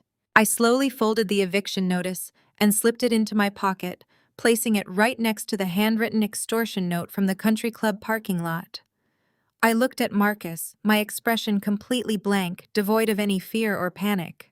I simply nodded. The sudden quiet compliance caught him entirely off guard. He blinked rapidly, his aggressive posture faltering for a fraction of a second before his inherent arrogance rushed back in to fill the void. "That is right," he sneered, though his voice lacked its previous booming confidence. "Know your place. You are nothing without this family. You never were." I turned on my heel and walked toward the sweeping staircase. I could feel the eyes of the two corrupt officers boring into my back, anticipating a fight. But I did not rush. I ascended the stairs with a slow, measured, perfectly calm pace. I walked into the master suite, the opulent room I had shared with a man who was entirely an illusion, and pulled a sleek, hard-shell rolling suitcase from the back of the walk-in closet. I did not pack the expensive designer gowns Valerie had relentlessly criticized, nor the diamond jewelry Marcus had purchased using my own stolen business revenue.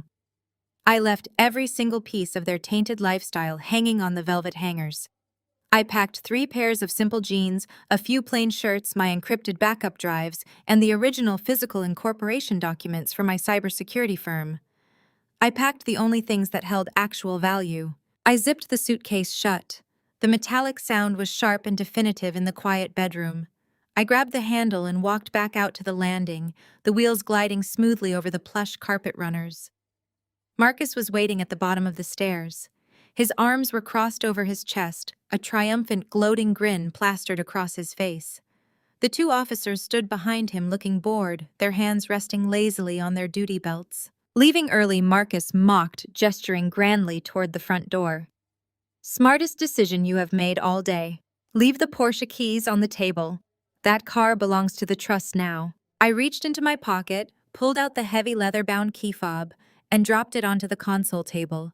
It hit the polished wood with a dull clatter. The Porsche was functionally useless to them anyway, considering the 4 slashed tires currently melting into the asphalt of the country club parking lot, but I was more than happy to let him claim his petty, worthless victory. I gripped the handle of my suitcase and walked past him. I did not look at him. I did not look at the officers. The heavy front doors parted, letting in the thick, humid evening air. I stepped out onto the sprawling circular driveway, the wheels of my suitcase clicking rhythmically against the expensive paving stones. I did not look back. I did not need to. Behind me, I heard the heavy doors slam shut, the sharp sound of the deadbolt sliding into place as Marcus locked himself inside his newly stolen castle. They thought they had won. They thought they had successfully purged the liability from their pristine upper-class lives and secured their wealth forever. What they failed to realize was that they had just barricaded themselves inside a financial house, rigged with digital explosives, and I was walking away holding the sole detonator. I reached the end of the driveway and stepped onto the quiet tree-lined street, disappearing into the warm Georgia dusk. Let them celebrate their stolen walls and forged papers tonight. Tomorrow, the entire foundation of their world would burn to the ground. I walked for 3 blocks under the canopy of ancient oaks before pulling out my burner phone to summon a private car. I bypassed the obvious luxury hotels in Buckhead, opting instead for a highly secure, brutally modern corporate suite in Midtown. It was favored by visiting tech executives and boasted a fiber optic infrastructure that rivaled military installations. I checked in under a corporate alias I had established years ago for discreet penetration testing. The concierge handed me the keycard without a second glance. I did not look like a woman who had just been violently evicted from her own home. I looked like a woman on a business trip carrying a single piece of hard-shell luggage.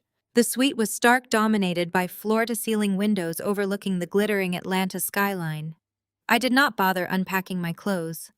I set my suitcase on the glass coffee table, unzipped the main compartment, and extracted my secondary laptop. Within 5 minutes, I had tethered the machine to the secure network, routed my connection through a series of proxy servers in Switzerland and Iceland, and established my digital perimeter. The physical world could no longer touch me. My next move required a different kind of weapon. Digital leverage is useless without a legal framework to execute the kill shot. I needed a ghost entity, a corporate structure so layered and obscured that Marcus and his family could never trace it back to me. For that, I needed Beatrice. Beatrice was a former senior partner at one of the most ruthless corporate law firms in the Southeast. 5 years ago, Valerie had orchestrated a vicious social campaign to have Beatrice ousted from the Piedmont Country Club Board of Directors, purely out of spite over a perceived slight at a charity auction. Valerie thought she had merely humiliated another socialite. She failed to realize she had made a permanent enemy of a woman with an eidetic memory for financial crimes. Beatrice had retired from active litigation, but she still maintained her license and her razor-sharp intellect. I initiated a secure VoIP call. Beatrice answered on the second ring, her voice crisp and entirely devoid of sleep despite the late hour. I did not waste time with pleasantries. I laid out the situation with clinical precision. I detailed the forged eviction notice, Trent's impending bankruptcy, and the massive church embezzlement scheme Valerie was orchestrating to keep her family afloat. The silence on the other end of the line was heavy with predatory calculation. When Beatrice finally spoke, her tone was practically purring. She asked exactly what I needed. I told her I needed a shell company, fully incorporated, completely insulated and operational by sunrise. I needed a legal entity capable of absorbing massive high-yield assets without triggering regulatory tripwires. Beatrice did not hesitate. She informed me she already had several dormant LLCs parked in Delaware and Wyoming specifically for situations requiring absolute anonymity. Within 30 minutes, via a flurry of encrypted document transfers and digital signatures, Obsidian Holdings was born. Beatrice was listed as the registered agent burying my name under miles of legal red tape. With the weapon forged, it was time to select the target. Valerie derived her entire sense of superiority from the family's irrevocable trust. It was the financial engine that powered their arrogance. That trust was actively managed by Vanguard Asset Management, a boutique, highly exclusive firm that catered strictly to old Southern money. Vanguard was notoriously conservative, priding itself on pristine reputations and absolute discretion. They were also, as I was about to prove, completely complicit in Trent's crimes. I dove into the raw data packet I had scraped from Trent's servers. Vanguard's compliance officers were not stupid. They had to know Trent was injecting millions of dollars of stolen church funds into his failing hedge funds. The digital logs showed clear evidence that Vanguard executives had actively bypassed federal anti-money laundering protocols to allow Trent's massive cash infusions to process without triggering IRS audits. They had looked the other way because Trent's family trust generated millions in management fees for their firm. They had traded their legal integrity for a profit margin. It was a fatal miscalculation. I compiled a highly specific dossier. I included the forged signatures on Trent's offshore loans, the exact routing numbers proving the theft from the church charity fund, and the internal Vanguard compliance logs showing their executives manually overriding the security flags. It was a complete, undeniable map of a massive federal conspiracy. I drafted a single perfectly polite email. I did not use threats or aggressive language. I simply presented a business proposition. The email was addressed directly to the personal, supposedly secure devices of the 3 senior partners at Vanguard Asset Management. I attached the dossier. I informed them that the attached data packet was currently resting on a dead man's switch. I explained that I represented Obsidian Holdings. I noted that Vanguard currently held the administrative control and the primary voting shares for the specific irrevocable trust belonging to Marcus's family. My demand was simple. Vanguard would immediately transfer full administrative control, completely revoking Valerie and Marcus's access, and legally assign the trust management entirely to Obsidian Holdings. Furthermore, Vanguard would execute this transfer at zero cost, categorizing it as a strategic corporate divestment. I gave them exactly 4 hours to process the legal transfer. If the control was not handed over to Obsidian Holdings by dawn, the dossier would be simultaneously transmitted to the Securities and Exchange Commission, the FBI field office, and the front page of the Wall Street Journal. I hit send. The silence in the hotel suite was profound. Outside the window, the city lights continued to blink against the dark sky. I leaned back in my chair, sipping a glass of cold water, watching the delivery confirmation receipts ping on my monitor. The panic response was almost immediate. My network surveillance showed a sudden massive spike in encrypted cellular traffic originating from the affluent suburbs where the Vanguard partners lived. They were waking each other up frantically, trying to assess the damage. They would be calling their own IT specialists, desperately hoping the data was a bluff. It would take their experts less than 10 minutes to realize that not only was the data entirely genuine, but that their personal servers had been comprehensively breached. They were cornered.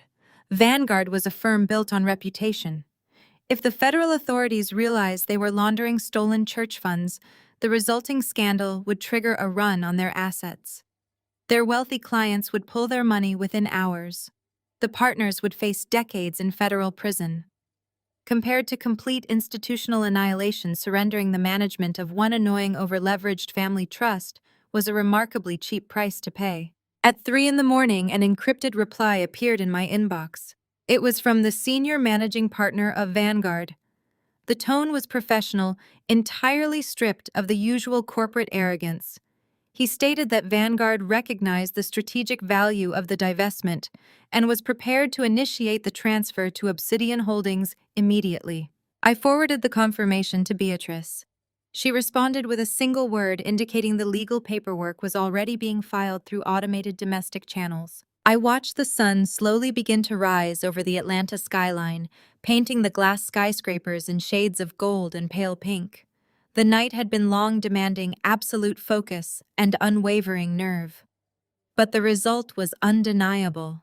While Marcus was sleeping in the house, he thought he had stolen, and Valerie was resting in her luxurious bed, dreaming of her next country club luncheon. I had quietly and surgically amputated their entire financial bloodline. Obsidian Holdings was now the sole legal administrator of their generational wealth. I did not just have the keys to their kingdom, I owned the ground it was built on. Exactly 7 days passed. I spent that week operating out of the Midtown suite, maintaining total radio silence. I ignored the frantic, confused alerts tripping across the firm's internal servers as Trent's accounts began to permanently lock. I did not respond to the single arrogant text message Marcus sent me, demanding I sign a quick, uncontested divorce settlement in exchange for a meager alimony payout. I simply watched, waited, and let them hang themselves with their own hubris. The culmination of their arrogance arrived on a Saturday night. It was the evening of Valerie's highly anticipated 60th birthday gala. The event was being held right inside the Buckhead estate, the $2 million home they believed they had successfully stolen from me. I pulled my rented black sedan onto the street and parked a block away, watching the spectacle unfold. The entire property was bathed in the harsh glare of cinematic uplighting. A fleet of luxury vehicles lined the driveway, managed by a team of white-gloved valets. A classical string quartet played softly on the front terrace, their music drifting over the manicured hedges.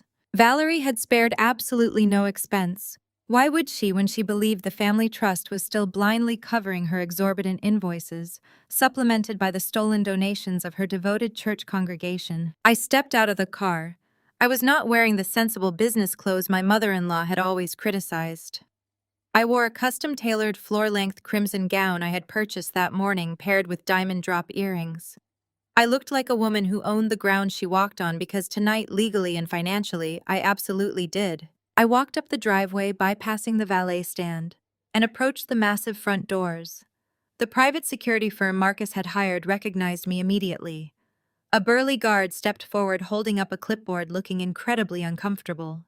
He informed me that I was not on the approved guest list and that Mr. Hayes had given strict instructions not to permit me on the property. I did not argue. I reached into my clutch and handed the guard a single sheet of heavy bond paper. It was a certified, court-stamped injunction from Obsidian Holdings, naming me as the sole managing director of the Property Management Trust. I calmly explained to the guard that Marcus Hayes was technically a squatter, and if I was denied entry to my own corporate asset, my next call would be to the police to have the entire party shut down for criminal trespassing. The guard stared at the paper, swallowed hard, and stepped aside, pulling the heavy oak doors open for me. I stepped into the grand foyer, and the sheer scale of the hypocrisy hit me like a physical wave. The room was packed with the most powerful figures in Atlanta. I saw 2 state senators sipping vintage champagne near the ice sculpture. I saw the CEO of a major hospital network laughing with Trent. Trent looked terrible. Despite his expensive suit, his skin was pale and covered in a sheen of nervous sweat. He was constantly checking his phone, no doubt realizing that his Vanguard lifelines had been entirely severed. But the most sickening sight was standing near the fireplace. It was Pastor Miller, the charismatic leader of the city's largest megachurch. He was holding a plate of catered caviar, beaming at Valerie, completely oblivious to the fact that the lavish party surrounding him was entirely funded by the stolen tithes of his working-class congregation. Valerie was holding court in the center of the room, draped in heavy silver silk, accepting gifts and adoration like a reigning monarch. She looked radiant, completely unburdened by guilt or consequence. She truly believed her elite status rendered her untouchable. I grabbed a glass of sparkling water from a passing waiter and positioned myself near the back of the room, half hidden by a towering floral arrangement. I wanted to observe the full performance before I brought the curtain down. The crowd suddenly murmured, shifting their attention toward the grand sweeping staircase. I followed their gaze. Marcus was descending the stairs, looking immaculate in a tailored midnight blue tuxedo, but he was not alone. Clinging tightly to his arm, wearing a glittering gold dress that screamed desperation, was Jessica Sterling. The absolute audacity of the display took my breath away. Marcus was not just bringing his mistress to his mother's birthday party. He was officially presenting her to Atlanta high society in the very house he had fraudulently stolen from his legal wife. Valerie immediately detached herself from the pastor and rushed to the bottom of the stairs to embrace Jessica, kissing her on both cheeks and loudly proclaiming how beautiful she looked. The message was clear and entirely intentional. Jessica was the approved choice. I was the discarded mistake. Marcus grabbed a microphone from the bandstand and tapped it twice. The sharp sound cut through the chatter, bringing the opulent room to a standstill. He smiled that perfect, charismatic grin he used to close business deals and manipulate his family. He welcomed the senators, the pastors, and the socialites, thanking them for gathering to celebrate his incredible mother. He spoke about family legacy, about loyalty, and about the unbreakable bonds of the Hayes family. Then he pulled Jessica closer to his side. His voice dropped an octave, adopting a tone of solemn, manufactured sincerity. He announced to the crowded room that life was about growth and transition. He stated that while the past few years had been challenging, he was finally ready to step into a new, authentic chapter. He looked down at Jessica with feigned adoration, then looked back at the crowd. He was preparing to announce our divorce. He was preparing to publicly declare that he was casting off the dead weight of his unhappy marriage to embrace a future with a woman who truly understood his pedigree. He raised his glass, preparing to speak the words that would finalize my public humiliation. I stepped out from behind the floral arrangement, walking directly into the center of the room. My crimson dress caught the light of the chandeliers, drawing the eyes of the senators, the pastor, and finally my husband. Marcus froze. The microphone hovered near his mouth, his perfect smile instantly collapsing into a mask of pure, unadulterated shock. His face drained of all color, turning a sickly ashen gray. Valerie let out a sharp, audible gasp, her hand flying to her chest as she stepped back, nearly knocking over a tray of champagne flutes. The entire room went dead silent, the music abruptly fading out as the band realized something was terribly wrong. I did not stop walking until I was standing exactly 10 feet away from the golden child and his panicked mistress. I smiled, raising my glass of sparkling water in a mock toast. I told him not to stop on my account. I told him I was incredibly eager to hear all about his new chapter. The microphone emitted a harsh, piercing shriek of feedback as it slipped from Marcus's trembling hand, clattering heavily onto the polished marble floor. The sharp, violent noise shattered the paralyzed silence of the room. A collective gasp rippled through the sea of state senators, corporate executives, and wealthy socialites. Valerie was the first to break the frozen tableau. Her perfectly orchestrated aristocratic composure disintegrated in a fraction of a second, melting into an ugly mask of pure panic. She lunged forward, her heavy silver silk dress rustling violently against the marble steps. Her voice, usually so carefully modulated for afternoon charity teas, ripped through the air in a shrill, hysterical screech. She demanded to know how I had gotten past the front gates. She pointed a trembling, diamond-encrusted finger directly at my face and screamed for her private security detail. "Get her out of here right now!" Valerie shrieked, her eyes darting wildly toward the grand foyer. "She is trespassing. This is private property. Call the police immediately and have her arrested." Two large security guards in dark suits instantly pushed their way through the murmuring crowd, their hands reaching for their shoulder radios. I did not flinch. I did not retreat a single step. I slowly turned my head and locked eyes with the lead guard. It was the exact same man I had handed the court-stamped Obsidian Holdings injunction to at the front door just 10 minutes earlier. He froze mid-step, the color draining from his face. He realized instantly that laying a hand on the legal owner of the estate would end his career and likely land him in a holding cell for assault. He grabbed his partner's arm, yanking him back roughly, and the two men silently retreated against the wall, folding their hands firmly in front of them. Valerie's jaw dropped. She screamed at them to do their jobs, her voice cracking with unadulterated terror.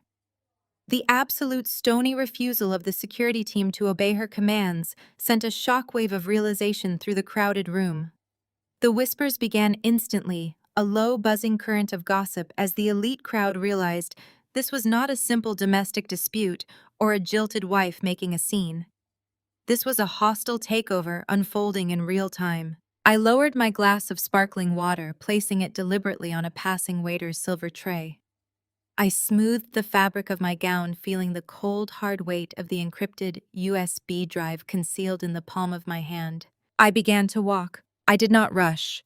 I moved with the slow, predatory grace of a woman who had absolutely nothing left to lose and everything to gain. The crowd of Atlanta's most powerful figures parted for me, instantly stepping back in unison to clear a wide path. I glided through the sea of expensive suits and designer dresses, entirely ignoring their horrified stares and hushed whispers. Marcus stepped directly into my path, his face flushed with a desperate, sweaty panic. He raised a hand as if to physically restrain me. He hissed that I was insane, that I was ruining his mother's celebration, and that I would pay dearly for this public humiliation. I did not even break my stride. I looked directly through him as if he were made of glass. I stepped seamlessly around his outstretched arm, completely dismissing his existence. Jessica Sterling, still clinging to his other side, shrank back against the heavy wooden railing of the staircase. Her eyes were wide with a sudden dawning realization that she had eagerly tethered herself to a rapidly sinking ship. My target was not my husband or my hysterical mother-in-law. My target was the elaborate audiovisual control station set up in the far corner of the grand hall. Valerie had commissioned a massive state-of-the-art projection screen to be erected against the back wall of the ballroom. It was intended to play a glowing, highly edited documentary of her philanthropic achievements throughout the evening. A young, visibly panicked audiovisual technician was standing behind the control podium, his hands hovering nervously over the mixing board as he watched the family drama explode across the room. I approached the podium. The technician looked from me to the screaming Valerie, entirely unsure of what to do. I did not ask for permission. I stepped firmly behind the console, my eyes locking onto the primary input port of the central projection laptop. The technician opened his mouth to protest, raising a hand to block the equipment. I cut him off with a single freezing glare. I calmly instructed him to step away from the console immediately, unless he wanted to be named as an accessory in a massive federal financial crimes indictment. He swallowed hard, his eyes widening in pure terror, and scrambled away from the podium as fast as his legs could carry him, disappearing into the crowd. I stood alone at the control center. The entire room was watching me. The silence was suffocating, heavy with the electric tension of a bomb ticking down to zero. Valerie was still screaming something about calling the mayor. Marcus was frantically dialing a number on his cell phone, likely trying to reach Trent. I glanced toward the back doors and saw Trent actively backing out of the room with the stealth of a panicked rat, his face slick with terror. I raised my hand, the sleek silver USB drive glinting sharply under the light of the crystal chandeliers. It contained the entire sum of their destruction. The Vanguard Asset Management transfer logs, the offshore Cayman ledgers proving Marcus's embezzlement, the forged eviction notice and fraudulent property deed, and the undeniable catastrophic proof that Valerie and Trent had systematically stolen millions of dollars from Pastor Miller's congregation. I slammed the USB drive directly into the central port. The system recognized the hardware instantly. I bypassed the automated security prompts with 3 rapid keystrokes accessing the projection mapping software. I did not need to manually sift through folders or open individual files. I had written a highly aggressive self-executing script specifically designed for this exact moment. I hit the execution key. The massive projection screen at the end of the ballroom flickered violently. The glowing, elegant image of the Hayes family crest glitched out, dissolving into a wave of digital static. The massive surround sound speakers let out a low, bass-heavy hum that vibrated through the hardwood floorboards. The ambient lighting in the grand hall automatically dimmed, programmed by my script to plunge the decadent party into a sharp cinematic darkness. Every single eye in the room was ripped away from me and dragged forcefully toward the massive screen. The quiet murmurs died instantly. The air was sucked out of the room. The screen flared blindingly white. Then in razor-sharp, ultra-high definition, the first document materialized. It was the master banking ledger for the primary charitable relief fund of Pastor Miller's megachurch. The numbers were enormous, representing the faithful, hard-earned donations of thousands of working-class families. The script was a relentless automated presentation. A bright red digital arrow appeared on the screen, tracing a direct, undeniable line from the church's charitable outgoing accounts straight into a hidden offshore shell corporation. The name of the shell corporation flashed on the screen in bold text, followed immediately by the legal name of its registered corporate officer. The name Valerie Hayes illuminated the dark room in massive, undeniable black letters hovering directly over Pastor Miller's head. I walked forward, the heels of my shoes clicking sharply against the marble floor, and bent down to retrieve the microphone Marcus had dropped. The feedback whined for a fraction of a second before I stabilized it. I did not yell. I did not need to. The sudden, terrifying silence of the room meant my voice, calm and perfectly leveled, carried to every corner of the grand foyer. I addressed the crowd, specifically aiming my gaze at the stunned clergyman.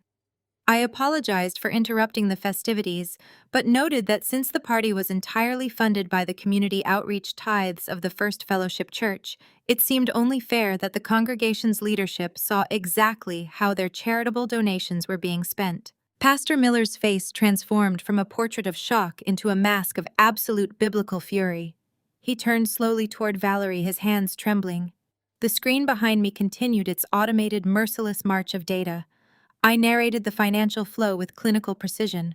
I pointed out the $250,000 meant for the church's youth center expansion that had been miraculously rerouted to cover Valerie's delinquent country club dues.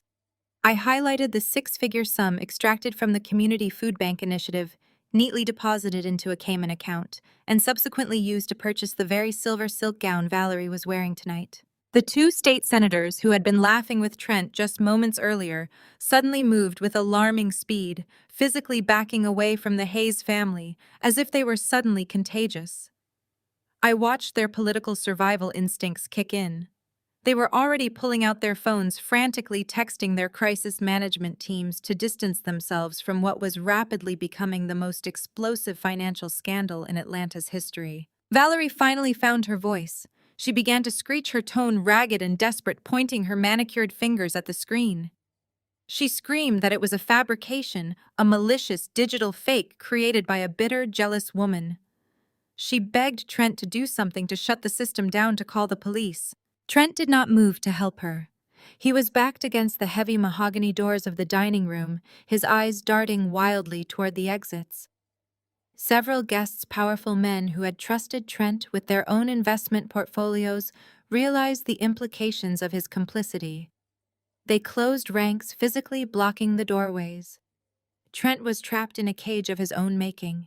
I tapped the button on the small remote concealed in my palm. I told Valerie that if she preferred audio-visual evidence over bank ledgers, I was more than happy to oblige. The financial documents vanished from the massive projection screen. In their place, the raw, unedited security footage I had scraped from Trent's office servers began to play. The high-definition video filled the wall, bright and undeniable. It was dated just 2 weeks prior. There was Marcus lounging arrogantly in Trent's leather office chair, sipping a glass of bourbon. Marcus's recorded voice boomed through the state-of-the-art surround sound system, echoing off the vaulted ceilings of the estate. The entire party listened in horrified fascination as the digital Marcus laughed explicitly, outlining his plan to forge my signature on the property deed. They heard him detail exactly how they would bypass the notary requirements, finalize the fraudulent eviction notice, and throw me onto the street with absolutely nothing. The recorded conversation shifted to his motivations. Marcus's voice filled the room again, bragging about how easily he had manipulated me, mocking my dedication to our marriage. He proudly announced to Trent that the moment I was legally erased from the property, he was moving Jessica Sterling in to take my place. He called it a necessary upgrade, a strategic swap to elevate his social standing. The sheer callous cruelty of the recording hung in the cold air of the ballroom. There was no room for misinterpretation. There was no context that could possibly excuse the blatant admission of fraud, forgery, and domestic sabotage. It was a complete, undeniable confession broadcast to the most influential people in the city. I turned my attention to Jessica. She was still standing near the bottom of the grand staircase, frozen in the spotlight. The golden dress that had seemed so triumphant just 10 minutes ago now looked like a flashing neon sign marking her as a conspirator. I watched the realization wash over her face. She was not the grand prize in a romantic conquest. She was a pawn in a massive federal crime. She had eagerly stepped into a house stolen through felony forgery, funded by embezzled church money, and the entire elite circle of Atlanta was currently staring at her with absolute disgust. The socialites she had been so desperate to impress were openly sneering. Pastor Miller was dialing his legal counsel.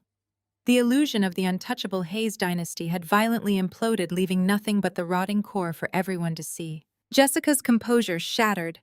A choked, humiliated sob escaped her throat. She ripped her arm away from Marcus as if his touch physically burned her. She did not look at him. She did not look at Valerie. She covered her face with both hands, lowering her head as she practically threw herself into the crowd. The guests parted instantly, refusing to even let her brush against them. She sprinted through the grand foyer, pushed past the bewildered valets, and fled into the dark street, leaving her dignity and her ill-gotten kingdom entirely behind. Marcus stood completely alone at the base of the stairs. The arrogant, untouchable air was gone.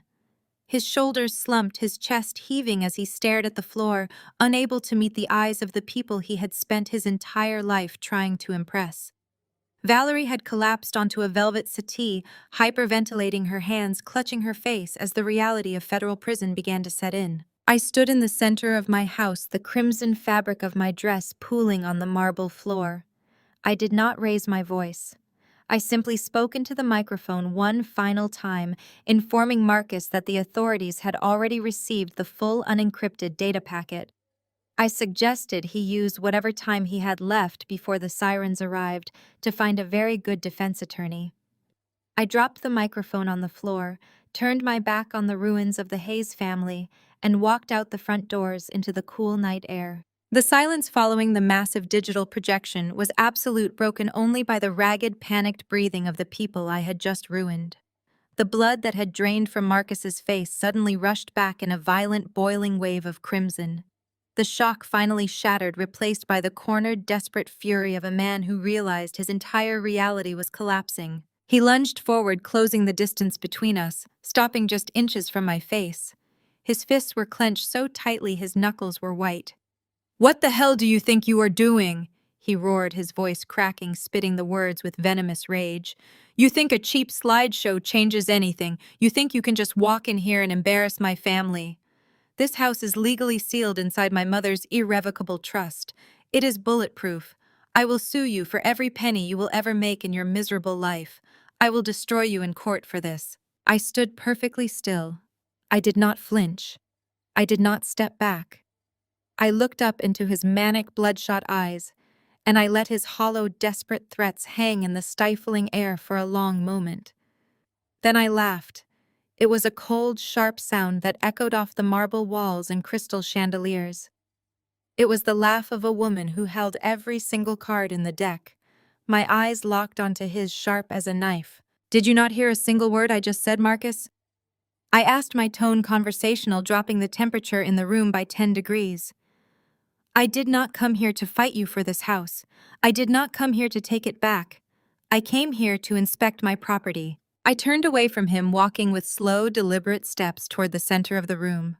I stopped in front of the main banquet table, right beside where Valerie was slumped on the velvet settee. I reached into my clutch and extracted the thick, heavy stack of certified legal documents Beatrice had filed in Delaware and Wyoming.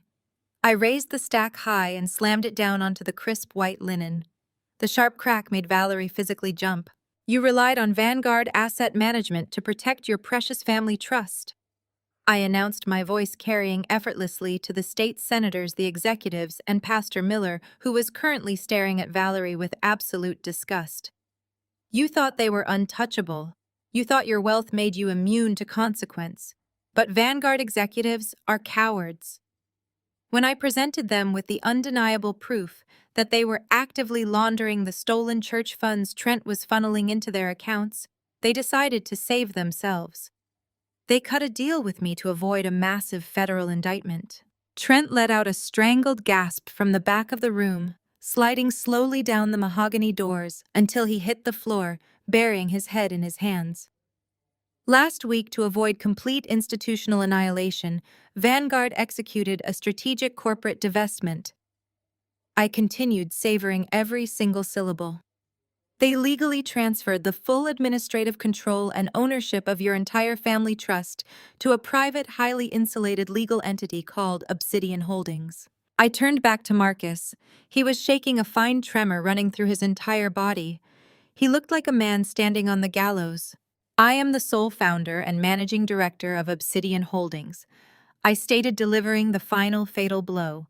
That means this $2 million estate, your mother's entire pension and retirement portfolio, and every single one of Trent's remaining corporate shares are now legally owned and controlled entirely by me.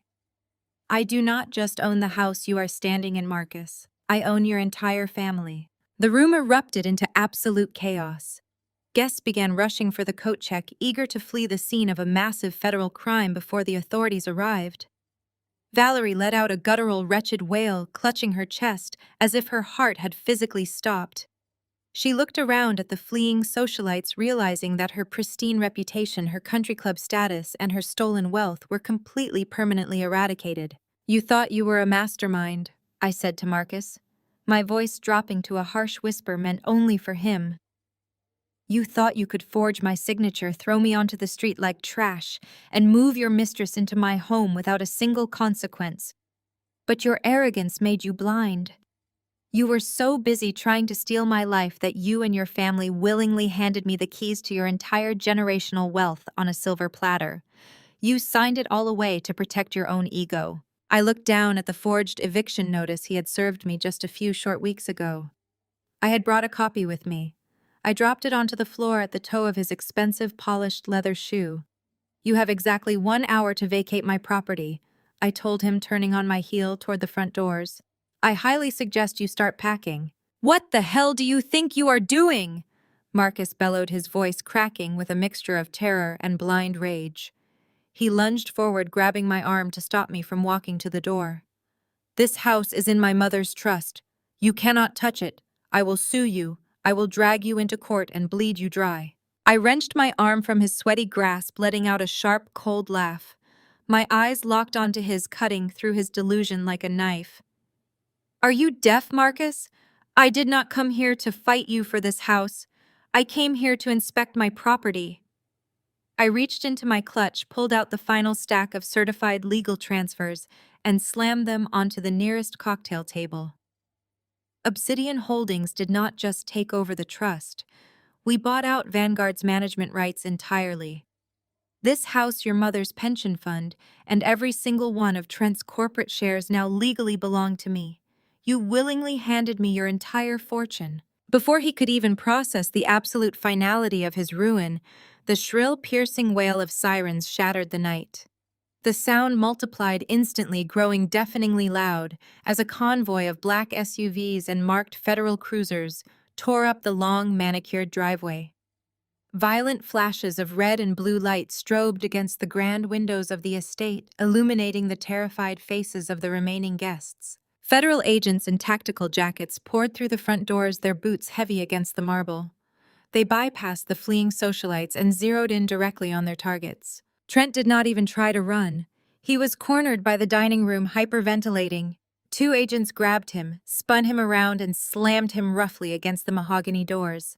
The sharp click of steel handcuffs echoed through the foyer as an agent loudly recited his rights, listing a devastating string of federal charges, including wire fraud, tax evasion, and grand larceny. Valerie watched her wealthy, connected son-in-law get hauled away in chains. The shock was too much for her fragile, manufactured reality to bear. She let out a choking, ragged gasp and clutched her chest. Her legs gave out completely.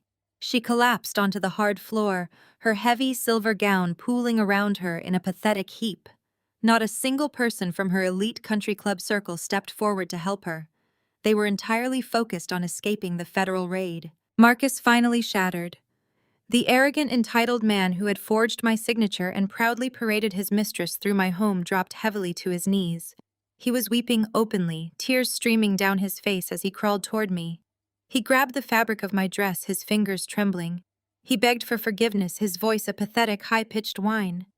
He pleaded with me to call off the lawyers to show him mercy, promising that he would change, that he would do anything I wanted.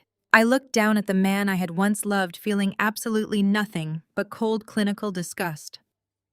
I reached into my bag one last time and extracted the thick, heavily tabbed divorce petition Beatrice had finalized that afternoon. It stripped him of everything, offering zero alimony and claiming total ownership of the assets he had forfeited. I threw the heavy packet directly into his tear-streaked face. It hit his chest with a heavy thud, the pages scattering across the floor around his knees. "Sign it?" I said, my voice devoid of any emotion. "Or do not. It does not matter. You have absolutely nothing left to fight with." I did not wait for his answer. I stepped over his trembling body, walked straight through the chaotic swarm of federal agents, and stepped out into the cool night air. I left the Hayes family kneeling in the ashes of the empire they had tried to steal, completely and permanently ruined. 6 months have passed since that night. The harsh, flashing lights of the federal cruisers have faded into memory, replaced by the bright, warm sunlight streaming through the floor-to-ceiling windows of my new downtown loft. I sit comfortably on my velvet sofa, sinking into the cushions with a cup of hot tea in my hand. The air in my home is clear, fresh, and the heavy, suffocating weight of the Hayes family is entirely gone. The fallout from the gala was absolute and merciless. Federal prosecutors do not offer lenient plea deals to financial advisors who systematically steal from community food banks and church charities. Trent was quickly sentenced to 15 years in federal prison for wire fraud, embezzlement, and severe tax evasion. He lost his firm, his professional licenses, and every ounce of dignity he ever possessed. Valerie suffered a similar, perfectly poetic fate. The First Fellowship Church convened an emergency board meeting the very next morning. They publicly excommunicated her, stripping her of all committee titles and banning her from the grounds. Without the stolen trust fund to maintain her lavish lifestyle, her assets were seized. She was forced to move into a tiny, subsidized apartment complex on the outskirts of the city. She now spends her days dodging calls from debt collectors and hiding from the working-class people she spent her entire life looking down upon. As for Marcus, our divorce was finalized with record speed. Without a single dime to his name to hire a decent defense attorney, he was forced to accept every term I dictated. Jessica unsurprisingly vanished into thin air the exact moment his bank accounts were frozen by the authorities. He currently works a grueling night shift at a local logistics warehouse, a fitting reality for a man who thought manual labor was beneath him. I did not keep the estate. The marble floors and crystal chandeliers were stained with their arrogance, and I had absolutely no desire to live in a mausoleum built on deceit. I sold the mansion to a commercial developer for a massive profit. Every single cent from that sale went back into the community they tried to bleed dry. I established the Obsidian Tech Initiative, a fully funded scholarship and startup incubator program dedicated entirely to young, brilliant women of color from South Atlanta. We provide full tuition mentorship and venture capital grants. I teach them coding, cybersecurity, and financial literacy, ensuring they have the tools to build their own empires so they never have to depend on families like the Hayes dynasty for their survival. I lean back against the cushions and look directly into the camera lens, allowing a slow, knowing smile to spread across my face. They called me South Atlanta trash. They thought I was gullible and disposable. But they forgot one fundamental rule of survival in the modern digital world. You never hand the master keys to your network to the exact same person you are planning to stab in the back. The screen cuts sharply to black.